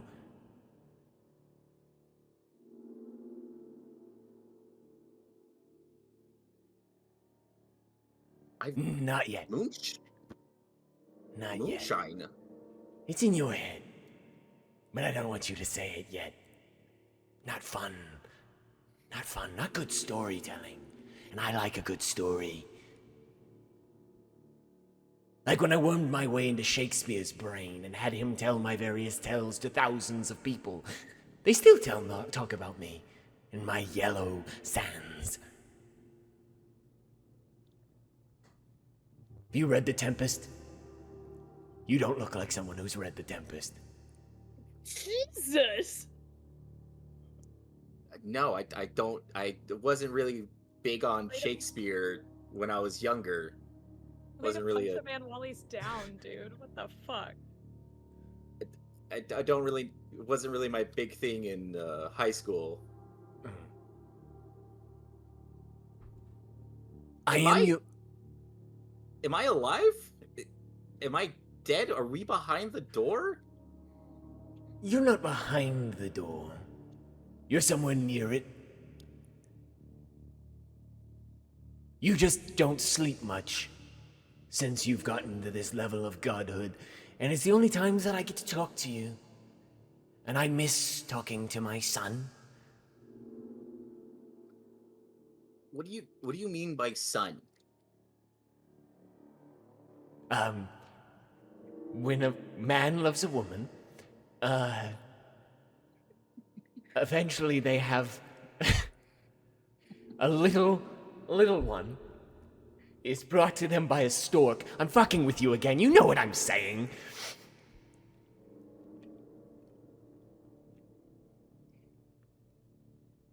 Dad? Yes. Who else would do so much for you?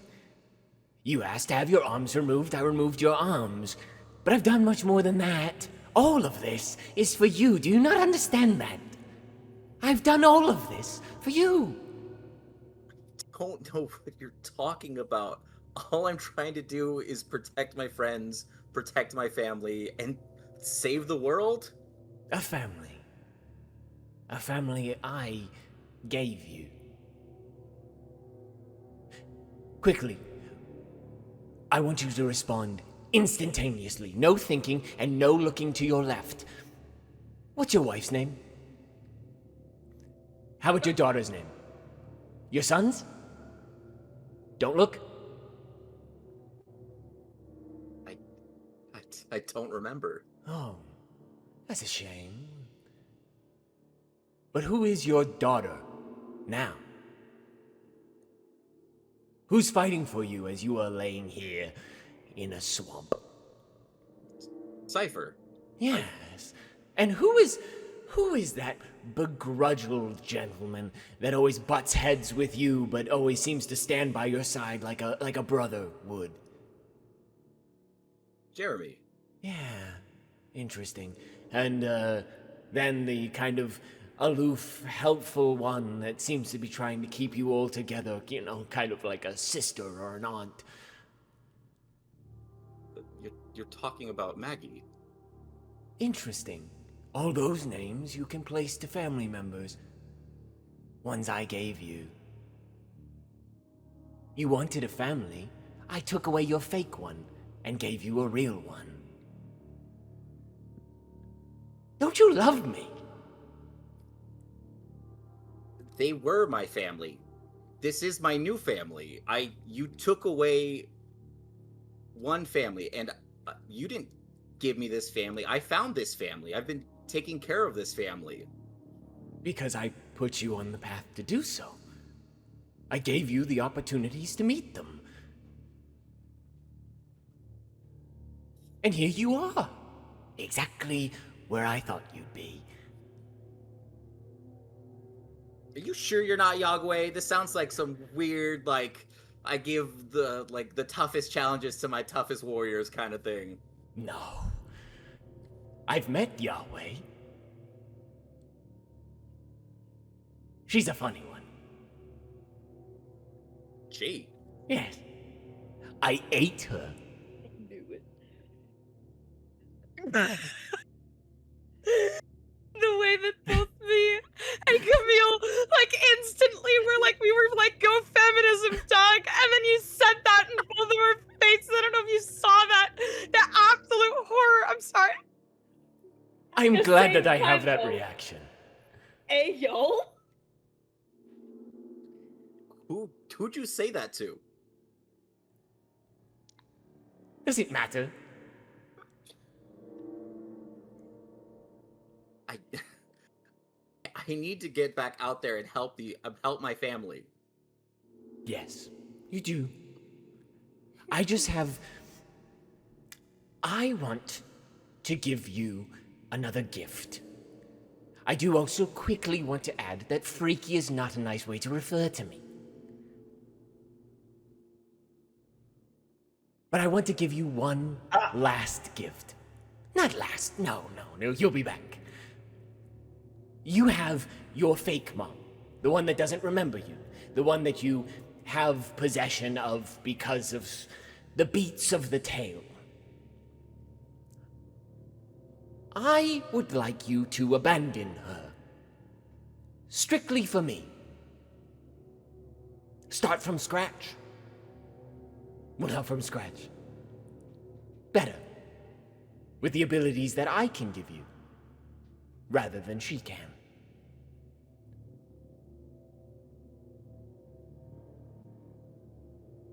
Deny the blood that courses currently through your veins for mine. Doug, is this my visitation?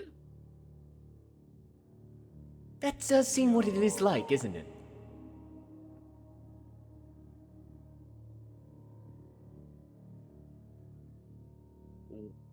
What are... Victor's brain is going crazy right now.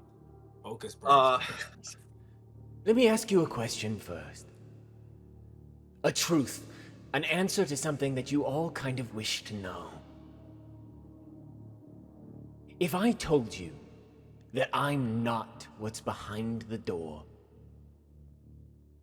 That what can stop me is. Would you open it? Or would you fight the angels to keep it closed?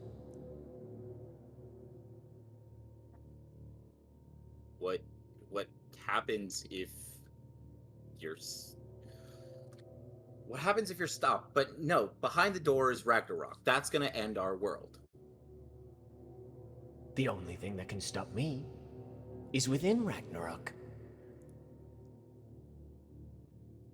So will you stop Ragnarok?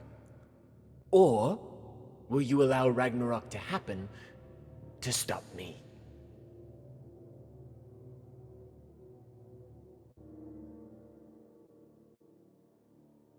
So much information. It's what you wanted.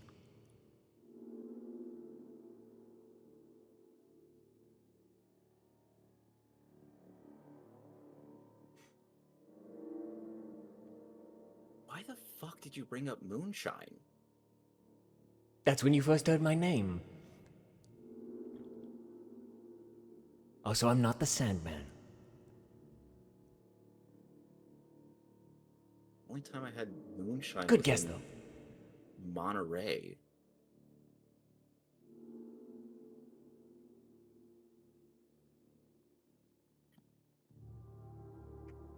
Where you heard my Jesus. name. Christ, Doug, don't make me remember. Fuck. I don't want you to guess it yet. Keep it in the back of your head and answer my question. Keep the door open and stop me. Or keep it closed, fight the angels, and let me win.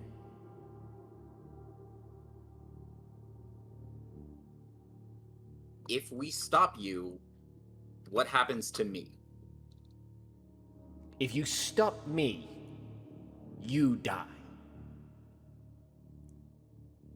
Dying is such a harsh word. You end. And I don't. Am I the only one who ends if we stop you, or what happens to my family? That's a good question. It depends. Depends on how you answer the next few questions of mine. Because if you do accept my blood over the blood of your current mother, I will allow you to extend it to your family. Especially that Cypher one. She hates her father. She wants you to be her father. I can make it so. I have that ability to erase her connection to Loki and make her connection to you, thus me. You could, should ask her first. Consent is key.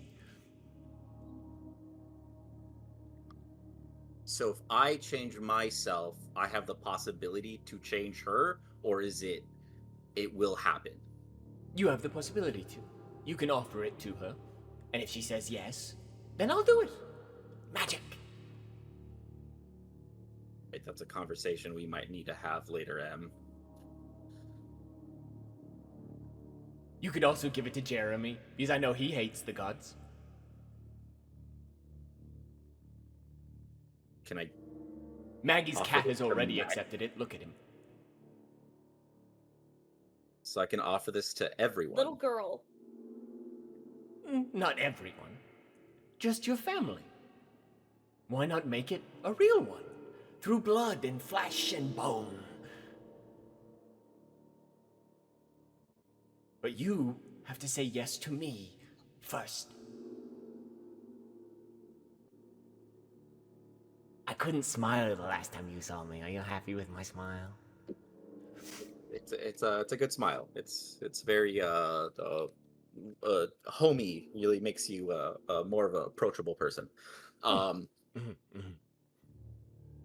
Gods get more powerful the more people that pay attention to them, the more people that worship.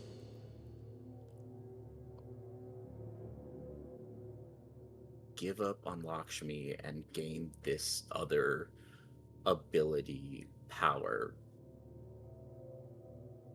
Because I saw you when everyone else saw their parents. She doesn't recognize me. She doesn't know who I am. Bad mom. In a story of bad fathers, having a bad mother is just... doesn't work. All right. Take it easy there, okay?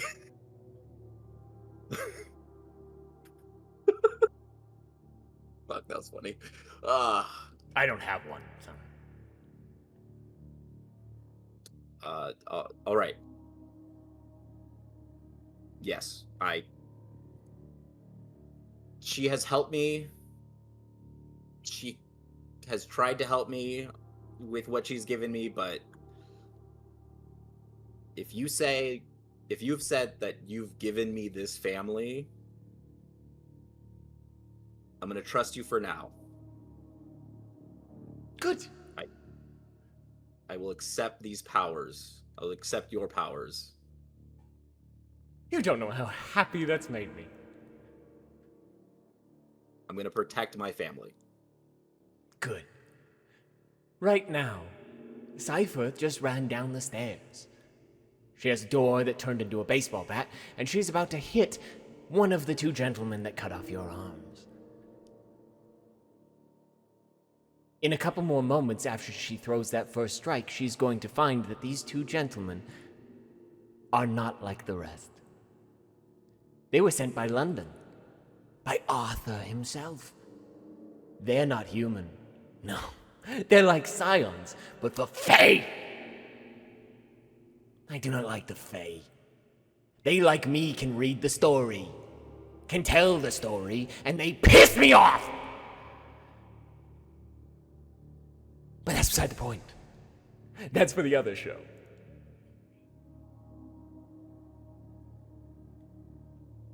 So what I want you to do, Victor, my little boy, my precious little thing, I want you to do what we do best. Kill them. Both of them. Are you ready? Will I have my arms back? Better. Hold on, let me take a sip of this real quick. He slowly leans up and kind of like stretches his spine and shoulders, and you kind of hear like the viscousy cracking of like, it doesn't sound right. It doesn't sound like bones. One last thing before you go. Who's your daddy?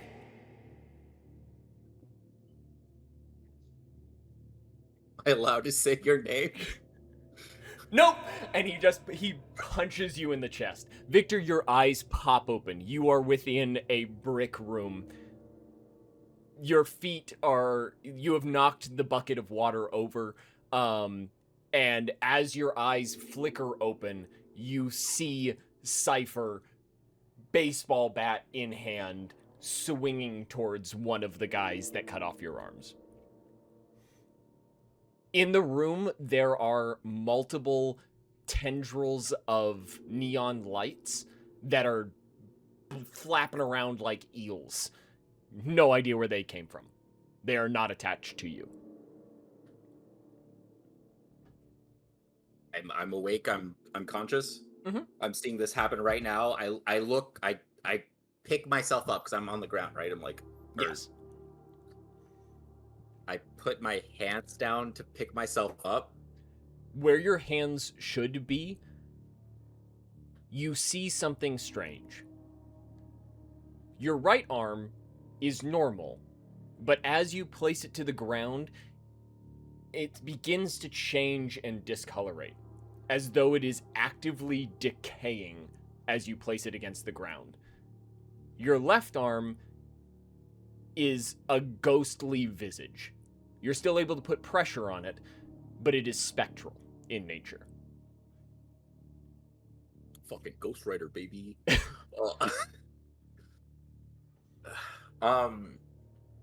can I sense anything off of these two guys to like help Cypher? They're not human. Melt check. Melt.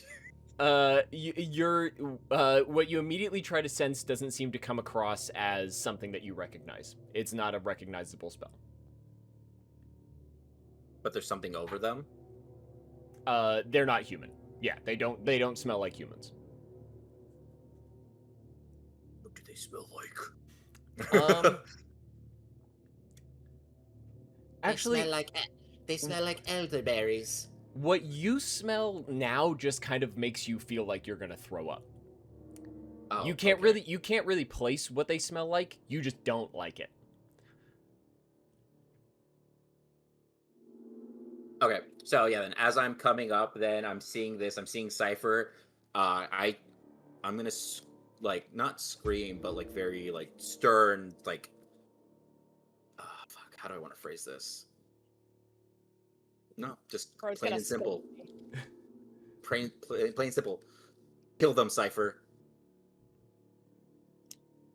I am going to, after I've hopefully, if they let the baseball bat land, then I want to be able to not turn, but like, if I swung, I want to be able to put my hand. Okay. So Cypher, you come down the stairs, baseball bat at the ready. You swing it. He makes eye contact with you, just like where we left off. And right as you're swinging the baseball bat, right before it collides with his head, you hear Victor's voice go, Kill him. I'll kill them. And the baseball bat collides with his face. And you watch as he just goes, just stumbles backwards. Definitely, you kind of expected this guy to die compared to how those other guys went down really quickly. He kind of took it like a champ. He's definitely stumbling away from you, but he took it well. I'm not gonna think about that because I'm in like fight or flight mode, and I've picked fight, so I'm not thinking about that. I'm just like, yeah, he went down, even though he's like stumbling, and I'm gonna grab the other guy's face with my fucked up hand. Okay.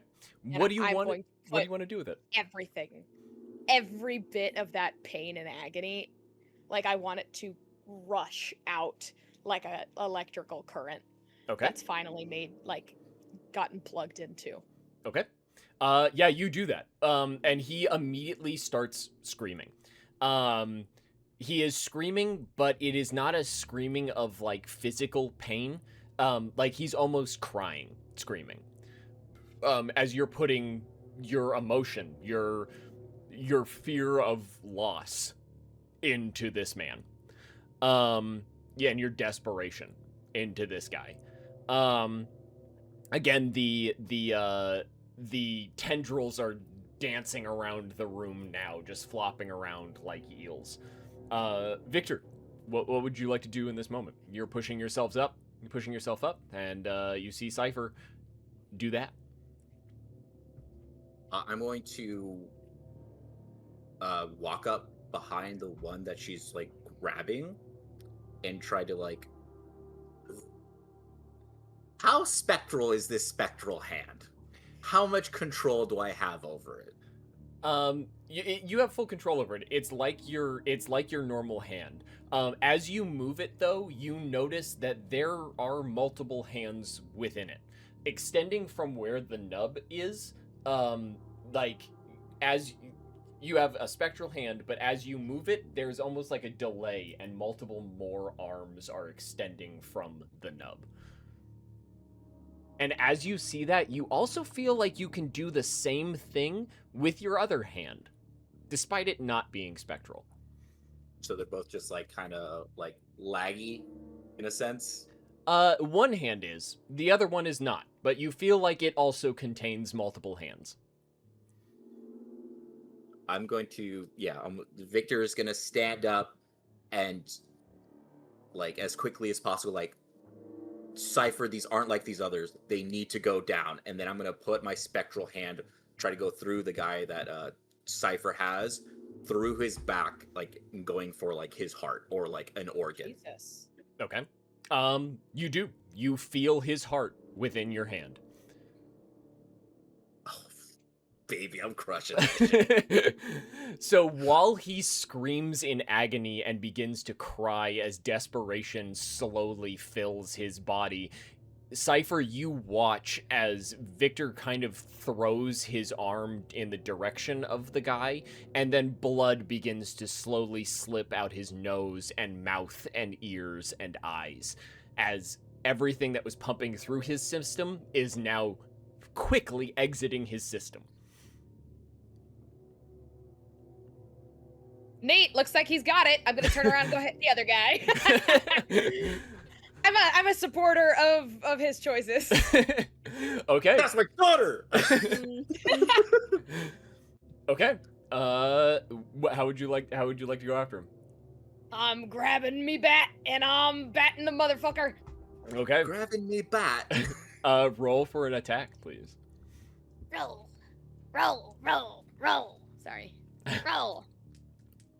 Sounding like Grandpa already. I'm tired of this, Grandpa. Daddy, do the roll. Do the roar. We support Victor's rights and Victor's wrongs. You mean Victor his doesn't right have and his wrong. left? All right. Equal rights, Wait. equal fights. What am I rolling exactly? Just roll an attack roll. So and it's contested. So how many successes you get, I'm trying to beat. Well, I don't. I've never. Your close never- combat, and then either strength or dexterity. Yeah. Might or Okay. dexterity, which one you think Cypher would use. Okay. I got a 10 and a 7. So those are both successes. And then another 10 and a 4. So far that's 3. Did you reroll the 10? I have not rerolled the second 10 yet. That is a 7 and a 5. Another success. And how many was that then? That's 4. Okay. And then a 9 and a 4. Okay. So that's Then 5 successes. that's- Yes, and that's all I have to roll. Okay. So he meets it. So you beat it.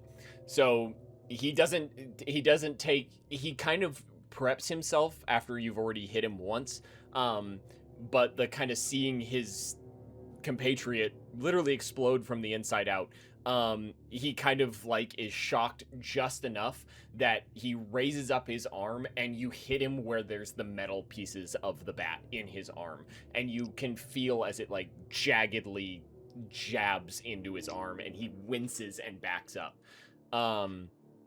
I want to say, I want to sound like I want there to be my voice to be gravelly, and I can't do that because I'm not nearly in as much stress as Cypher is right now. But I want her to be like, you're the first person I've actually decided to fucking kill, and then she's gonna raise the bat to swing again. Okay. Yeah, you do swing again, and you swing again and again and again. This guy is taken so far aback by the whole entire situation that eventually he stops moving. One guy drops because his heart literally exploded inside of himself, and then you just continue to pummel this guy to death. Jeremy and Maggie, go for it. Oh, I was gonna say, is she just like continuing this? Like, is it just gonna keep going for like a minute? It's gonna keep going until you tell her that it's okay for her to stop. She Okay. failed you, so she's gonna keep beating this man until you tell her to stop. Yeah, because I was just gonna have Victor like, as seeing just like, knowing like, you're 100% confirming like this man is dead. Yes. Okay, so then yeah, Victor is gonna like then after seeing like literally like this guy is mashed potatoes now. He's gonna come up behind like Cypher and like she brings like the bat up with the dead hand, like stop it, and then with the other one just like kind of like cover her eyes and just like it's done.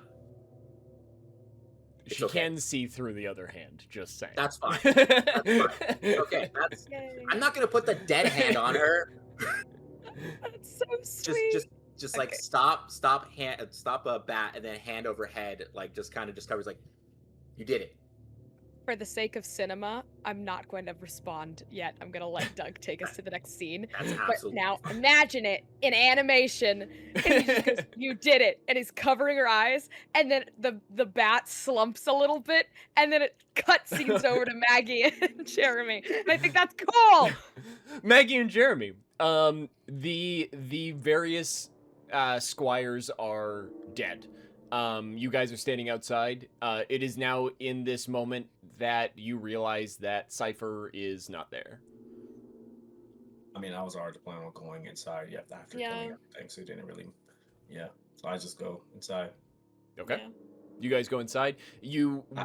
As you enter into the building, you guys scan around the room really quickly and see that the warehouse has been filled with various sorts of kind of pieced together tech.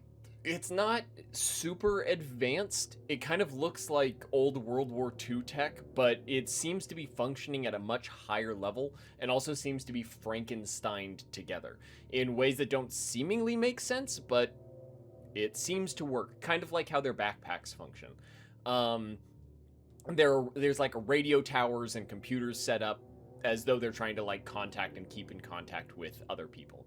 At the back of the room, where there should be a door, there are loose hinges, and you hear the various thuds of something downstairs.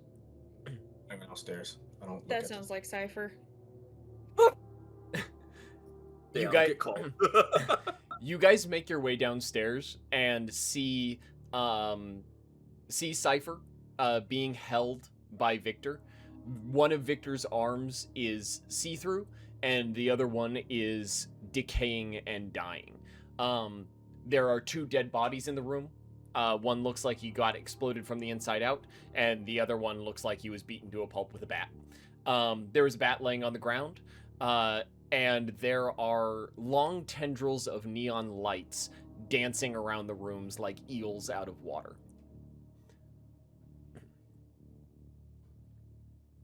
I go to Victor.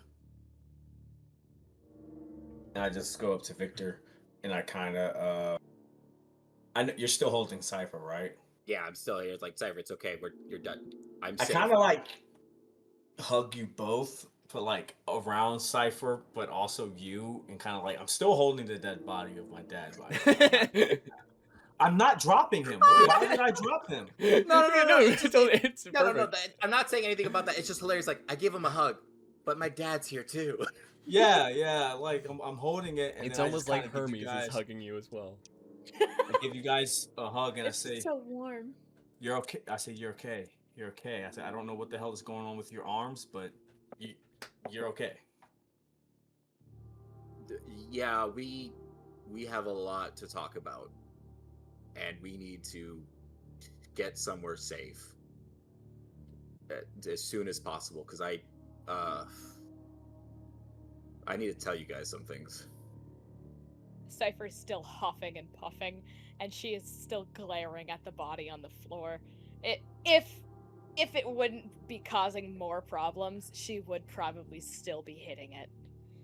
This is the first death that she's been comfortable and happy with.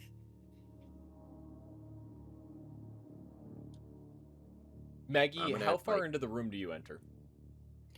I just kind of slide by and just stop the bat. And I just kind of breathe out a Cypher, it's over.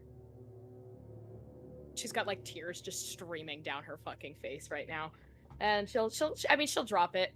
Like she's got everyone surrounding her at this point, and she's a little disturbed that she has accidentally made this a comfort Cypher party instead of comfort the guy whose arms got cut off party. Well, we don't know that my arms are cut off yet. Now you guys don't know that. I mean, technically, I'm hugging both of you. Yeah. I wanted to go check on Victor, but you're there. In the so way. I'm not gonna push you out the way. That's just kind of rude. Yeah, push Victor out of the way, go straight to Cypher. No, For Push any- Cypher out the way. For anybody who Um, does look, on the table that these two guys are dead up against are a pair of forearms wearing very familiar bracelets. Cypher's gonna see that, and she's gonna gently pat Victor so that he lets go, and she's gonna go over to the corner and start throwing up everything that she's ever had in her stomach. Like, she's just violently throwing up in the corner. She is sick, and I will let Dude, she everyone else just get threw- their talking done with that, because Cypher's being a little... She's freaking the fuck out. Her She dad's threw arms are up on the table. buffet she had from Vegas 40 years Exactly. ago. Maggie, as you have fully entered the room and comfort Cypher, as Cypher breaks away from you and Victor and Jeremy, and you're all kind of staring there, Maggie, you notice the feeling of the strands of neon lights as they are no longer flapping around the room. They are beginning to wrap themselves on you. Like worms or snakes, just slowly kind of constricting various parts of you.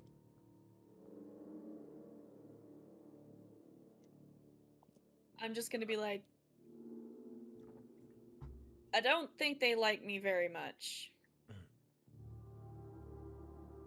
They're going towards you. Wait, so like the worms from my arms are still in my arms going towards Maggie? No, they are no longer attached to you in any way, shape, or form. So where are they coming from? Are they just floating around in the air? They're flapping around like eels out of water, but now they've stopped flapping around and are seemingly trying to attach themselves to Maggie.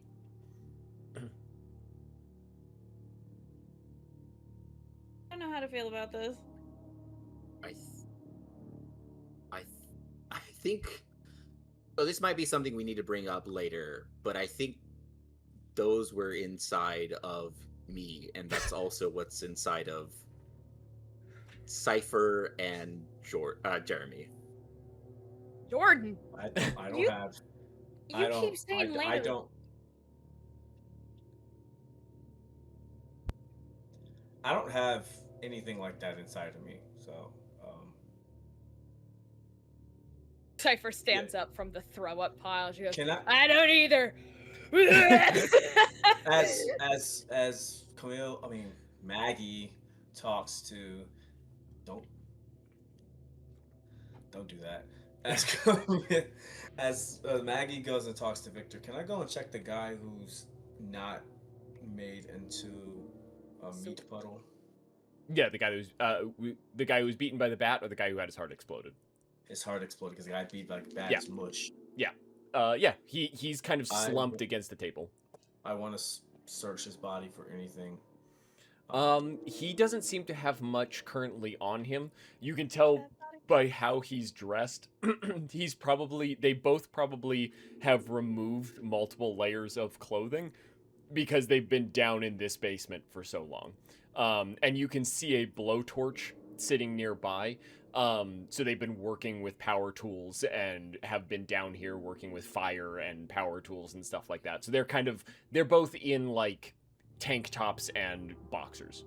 There's no sign of any form of clothing that they have or sitting around here if I search the room. If you search the room, you would on the table itself, you would see more of those green cloaks and armor leaned up against a wall, as well as just normal kind of like people clothes. No symbols, no nothing. Not particularly, no. Yes. Okay. Can I take one of the cloaks now that I'm done throwing up in the corner and put it on and see if I can figure out how to make it do the camouflage thing? Yeah, as you pick up the cloak and put it on, you kind of notice that the cloak itself is just a cloak. The armor is probably where the majority of the mechanisms are. Okay, well then I'm gonna use the cloaks to wipe up the throw up in the corner and then leave them there. And then I'm gonna go for the armor and Cypher, similar to her player, doesn't know how to handle her emotions appropriately, so all she knows how to do is make jokes when she is in extreme distress. So she's gonna go, I'm gonna try these bad boys out, as she like starts slipping shit on. As you start putting the armor on, you immediately feel a sensation of burning. As it's beginning to hurt you the longer that you have it on. And as you're holding a piece in your hand, getting ready to put it on as well, you see that the interior of it is lined with symbols. Circular in nature and kind of very pretty. But like very clearly like runic in origin, like Celtic kind of curves to them. Then, in that event, I'm going to go, never mind this shit burn, and I'm going to take a piece over to each one of these three so that they can take a look, because Cypher wouldn't know anything about that, but I don't know if any of these guys got backstory and Celtic shit. Technically, I could. I was gonna say that seems like a Maggie thing, so I'm gonna take a piece over to Maggie specifically, one over to Jeremy, and then I'm gonna take one over to Victor, but if Victor tries to grab it, I'm gonna like gently pat his shoulder and go, you're not allowed to do anything strenuous. But I have so many hands now. But okay, yeah, like I was like, you're gonna grab that. I'm gonna go get my arms. I'm gonna go get my arms. Get my arms. Maggie, as you take the piece of armor, you're again distracted by the neon lights that are kind of like wrapping around you, especially because one of them is starting to bite through your skin. Oh, hell no. Are we able to grab? Can I try to grab it after I hand her the piece? Yes. To help her? As you grab it, you immediately see that it's trying to burrow itself into her. Okay, yeah, I'm assuming Maggie, I'm assuming Camille is cool with me assisting you in removing these. So yeah, I mean, Cypher is going to, like, what was the adrenaline that had started to calm down immediately starts to pick back up as I want to grab where it's biting. Like, I want to grab the inside of its mouth and peel its jaw back like that, specifically that one. And I'm gonna look at Jeremy, not at Victor. I'm gonna look at Jeremy and be like, get these off of her. I'm assuming that Maggie's probably a little disturbed as well. Yes. I want to do two things, but the first thing is dealing with these snakes. Does this snake look similar to the neon snake that we saw in the freaking mirrors? The mirrors. It does. That's what I was thinking too. As you see it more closely and see it get kind of pulled away, you both have like a calling to it. You feel it within you as well. There is also a sensation, something telling you within your bodies and within your blood that it's trying to burrow into Maggie to be safe, to keep her safe. That they're scared, that something's wrong, and they're just trying to get away from it. I guess I'll just let Maggie know that that's the vibe I'm getting from. Be like, Maggie, the snake is scared. Remember how I was able to tell with the giant octopus? I don't know why the snake is scared, but the snake is scared and it wants to crawl inside of you. I'm assuming you don't want that to happen, so I'm gonna keep pulling on this until you tell me otherwise. Can you talk to it at all? Like I you could did try. with buttons? And I'm gonna look at it, I'm gonna go, hey, little guy. Can you talk to me? Can you understand me at all? If you can, give me a little wiggle or respond. As you try to, you sense that your ability to talk to certain creatures, as you have in the past, doesn't work on these things. These things aren't animals. They aren't creatures. They're not alive. They are an aspect or a enchantment. They're almost magical in nature, if not entirely magical in nature. I'll share that with gang. I'm not gonna repeat everything you just said for sake of time, but No, repeat it. Say For it. sake of brevity. Do it No. in a Doug impression. no, I'm not gonna try that. Okay, yeah. So I'm gonna share that, and then motherfucker, can I actually hear me out? Hit my dear perfect baby precious Maggie with my enforce the boundary skill so that I can like around her skin, that way it can't be biting her and hurting her. Create a little bubble. Yeah, you can do that. Alright, I'll do Maggie, you Maggie's feel bubble. yeah, you feel like there's a force field now over you, and you're watching as the kind of little snakes are trying to get past it. And you can kind of see almost in their movements a sort of desperation as you're watching them slip and slide now like a little, like an inch away from your skin or like a centimeter away from your skin, trying to get to you. And again, like a feeling of desperation, like a panic, where they were moving very prettily and like very cleanly around your body, they're now kind of like squirming. More so, less like snakes now and more like worms. Oh no, what a nightmare. I'm just gonna be What? like, I'm just gonna like hold up the piece of armor to my face while I'm just reading it. And I'm going to use my knack Cipher to determine what these runes are. They are Gaelic in origin. You see a lot of you can tell a lot of similarities to Gaelic, though it definitely seems very like ancient. Almost as if you were to guess, you would say Gaelic was based off of this rather than the other way around. I relay information to gang. Sorry. Can I go up to the snakes and just put my hand out and see if they react to me?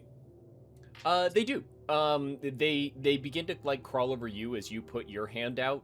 But they don't seem to want to try to enter your body. Again, that feeling of familiarity that you have with them for some reason, you can kind of feel like they can't enter your body because the space is already occupied. I just hold my hand up as they call around. I say, I have a feeling these aren't harmful. Now, it might hurt with them trying to go into you, but I don't think they're trying to hurt you. Where did they even come from? Seems like- Mirror. Do I know that, Doug? That they came from you? Yes. Probably not. No. The only person who would probably have a glimpse is when Cypher, when you first ran down, you saw them exiting his body. I'll say that. Yeah, I mean, I saw them leaving Victor's body. What do you But- mean, Victor's body? They came out his fucking armholes. And then you see Victor turn around with both of his arms in the air. They Hey, cut off Victor. your. They Can you give me a hand here? I got two of them. Steady. they cut off your arms. It looks like it. So we probably shouldn't stay here too long. We gotta go. Thankfully, he doesn't remember any of it. Oh yeah, I don't remember this. I'm gonna let Maggie do what Maggie wants to do, but after hearing that, I'm gonna put the. Can I keep the snakes around me? Yeah. I'm going to go get the power tools, Mhm. and I'm just going to start collecting arms. Like their arms? And I'm gonna say, and I'm gonna say, don't worry about it. Whoever did this, I'm gonna send them a little present. Okay. You start doing that. Cypher's gonna go throw up in the corner again. How about we don't do that, Jeremy? I appreciate They- the thought. They cut off your arms. We don't have time for that. Okay, Victor, did something happen that would make something try to abandon your body, because these look like they're looking for a new home. Victor, Yes. really quickly, as you're holding your arms in your hands, I just want to let you know, you're really hungry. You're like really Don't- hungry. Those arms don't look. make Those me. the meat looks good. Meat does look good. Don't fucking do that, man. Just Don't saying. He do was Take a hungry bite, for I'm in real hands. life gonna leave. I'm gonna leave and go throw up. I cut the bit and ate them. I was hungry for hands. Maggie, is there anything you want to do in this moment? I just stare at Victor and I'm like, You see a look in Victor's eye. You see a look. There's a concerning look in Victor's eye right now. hand him over. But Hand they're him over. mine. No. Cypher is Right going now? to look at you in horror and terror, and she is going to turn around and start sobbing again while throwing up. That you are not that's willing to while- give Maggie the arm. I While did. Cypher's crying, you hear. I pass my hands over to Maggie because I know that's the smartest choice to do. And as I'm I- passing them over, I'm just gonna say, when I was out, I met my dad.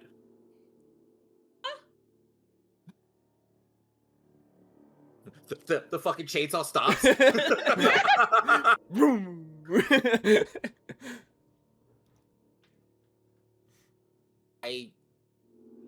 Whatever powers I had before, whatever godhood path I was on, may be different now.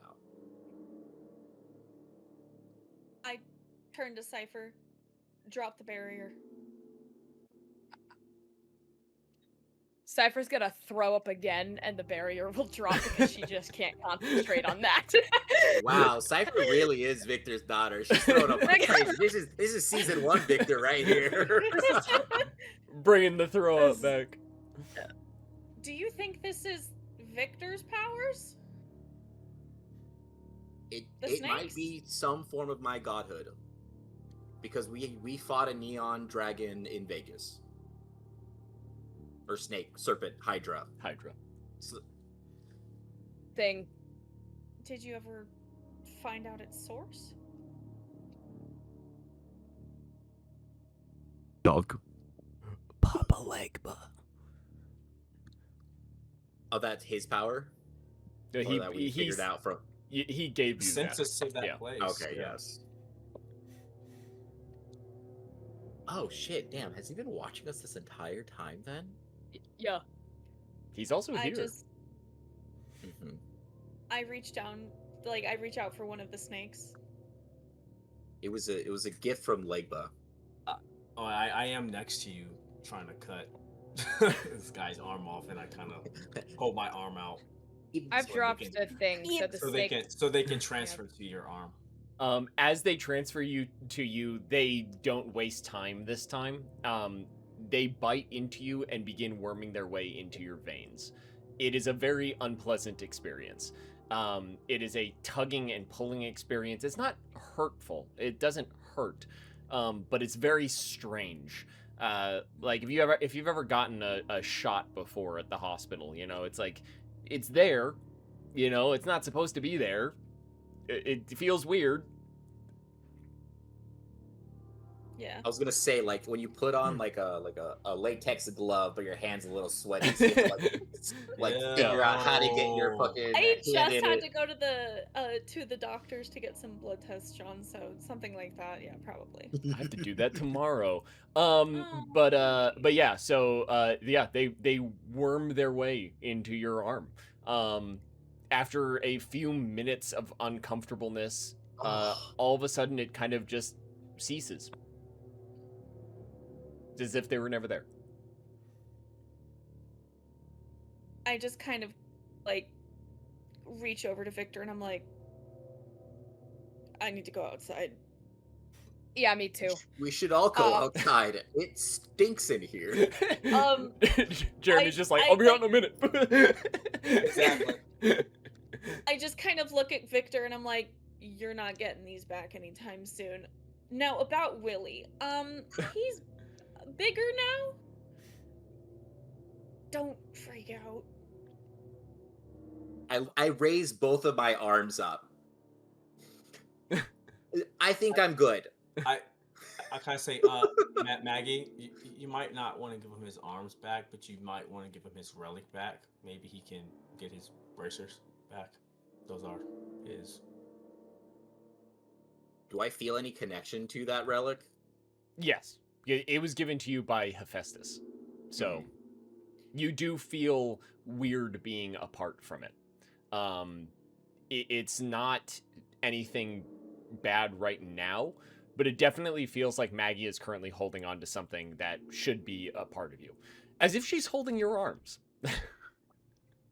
In the arms of Cypher We're cannot clapping the stand to hands. look at the arms anymore, so she is going to bolt up the steps, knowing that Jeremy and Victor starts walking up and going. Okay. I'm already done. I grab a cloak and Just a just couple arms. wrap the arms up, and I'm just What, yeah, carrying no. them. Don't grab one of the cloaks. Do not grab one of the cloaks. The cloaks There's are throw fine. up all over them. Oh. Guys, I remember I just narrated that I took all of them. I thought you said you just took the one that die. was... No, I grabbed all of them. I'm gonna die. I was Sorry, look like, what you no, did. Em, they Broke don't our have the cloaks don't have runes on them, Em.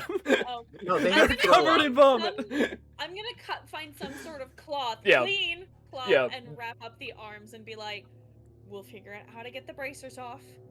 Let's just get the fuck out of Dodge. I'm gonna put the arms that I've collected in the tarp with. I'm not giving this up. I don't Okay. care. I will be sending a message to whoever, and I want to go up the stairs and I want to take a look at the technology up there. Okay, so as you guys go up the stairs and enter back into the main room, yes. Should we probably really quickly, like, maybe address the fact that now that Victor's here, we should probably get some fucking medical attention for the guy that Jeremy's carrying over his shoulder? Or are we giving up on that? Great question. Oh, no, yeah, you're right. I should try to heal Hermes. Because, like, I thought that was the whole, like, other than the fact that you were in danger, we needed you to fix this problem. So as you You're guys are kind absolutely right. Yeah, Cypher just goes, Hermes? So as you guys are kind of having that discussion and entering back into the main room with your now various copious amounts of hands, you enter into the main room again, and you immediately feel the weight of the wind and the rain. The various different mechanisms, the computers and the radio towers are falling over as the window latches are smashing against each other. Glass is beginning to shatter as wind is just pushing against it, and the door outside is slamming against the brick wall over and over again. On the opposite side of the door, you can see Loki and Astrid standing there staring off into the distance beyond. We gotta go. Can I not look at the computers and shit? You definitely can. It's just that you're in like a wind tunnel right now, but you can look. Wait, I thought you said when you described the room. Did we go out a different entrance or? No, you've walked back in, but the storm has gotten so bad that it's like smashing the windows in the room and knocking shit over. Oh, okay. So you're in the Never same mind. room. Yes. Hate to bring it up again, but should we address the dead body in the room? Which one? Yes! Hermes. Yes. Yeah.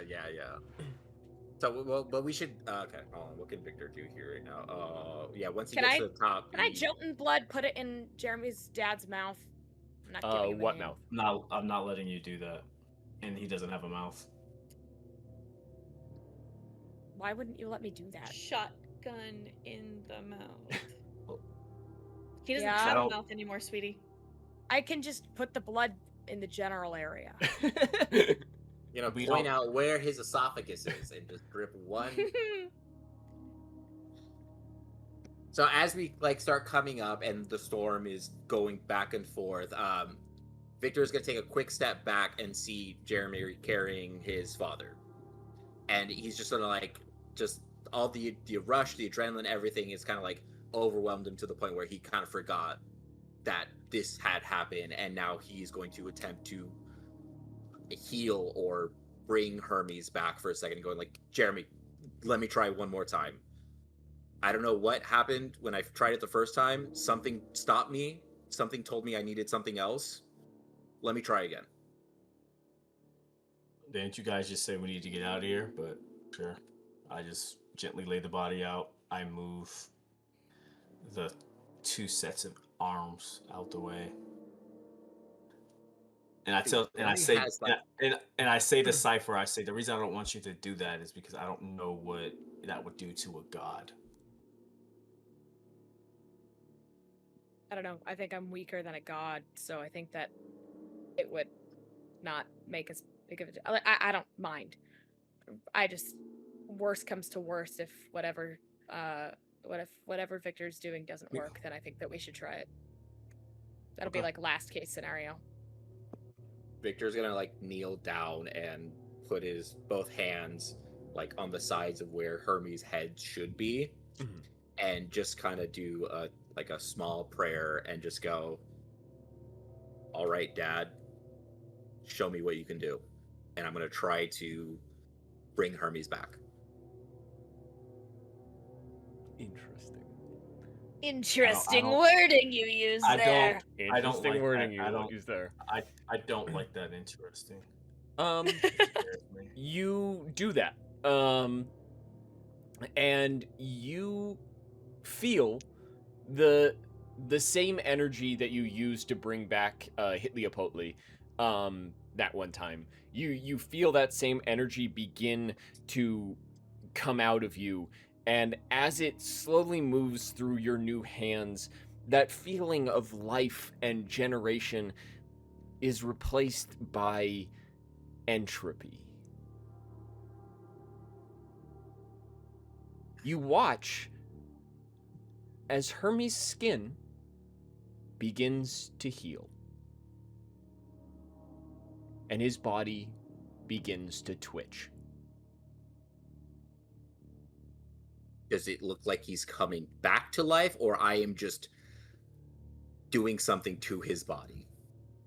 Does it feel good to be doing this? You are taking it from somewhere else.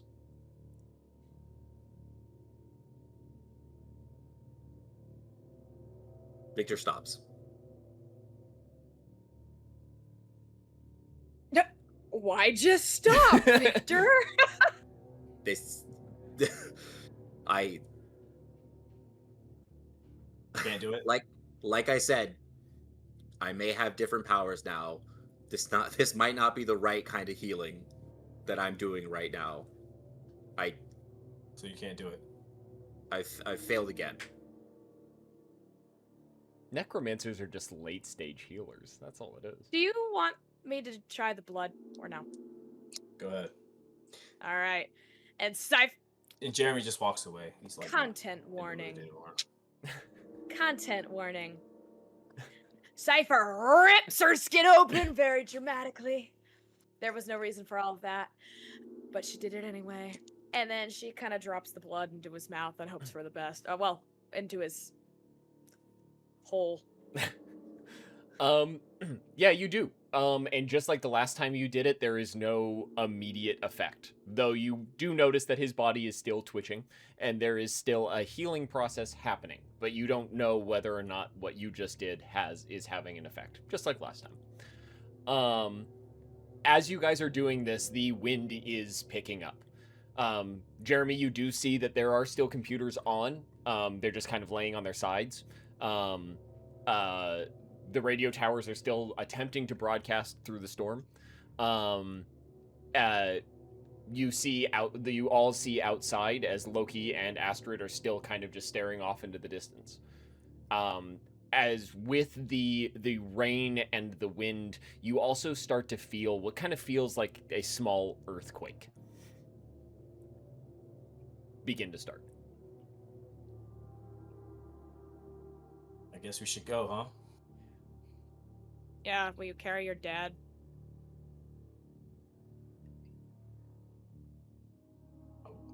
Yeah. Thanks. Sorry, I did the thing. Chop, he play, we gotta. Yeah, I'll follow you, Queen. Take the lead. Uh, Cypher's gonna A- like. Astrid, do you know where a oh yeah, go work. Am I still staticky? Yeah, you are. Damn it. You feel like you have less pain, but you're still staticky. Owie. Okay. Victor looks to Astrid's like, hey, is there like a shelter around? Because the storm's getting real bad. Like, we need somewhere to rest up. She kind of glances over her shoulder at you and goes, not for that. Slow pan, turn, look. Slow pan, turn, look, all of us. As you all look towards where they're looking, towards the giant levees that block the sea from New Orleans, you hear Loki's voice quietly say to himself, Poseidon, the father of monsters. As you all slowly look towards the levees, you watch as gigantic fingers begin to wrap around them. Blue, massive blue hands begin to pull themselves towards the city of New Orleans. You hear the rattling of gigantic chains, each link the size of a building, as peering over the edge of the levee itself are multiple heads bearing singular eyes. The sons of Poseidon have come to Louisiana. And you know what all time it is. It's time to end our session today. Thank you all for joining us for the penultimate episode. In 2 weeks, same time, same bad place, we are going to be finishing Chapter 2. Hopefully it's gonna be just as cool as all the setup is leading it to be. I'm very excited for it.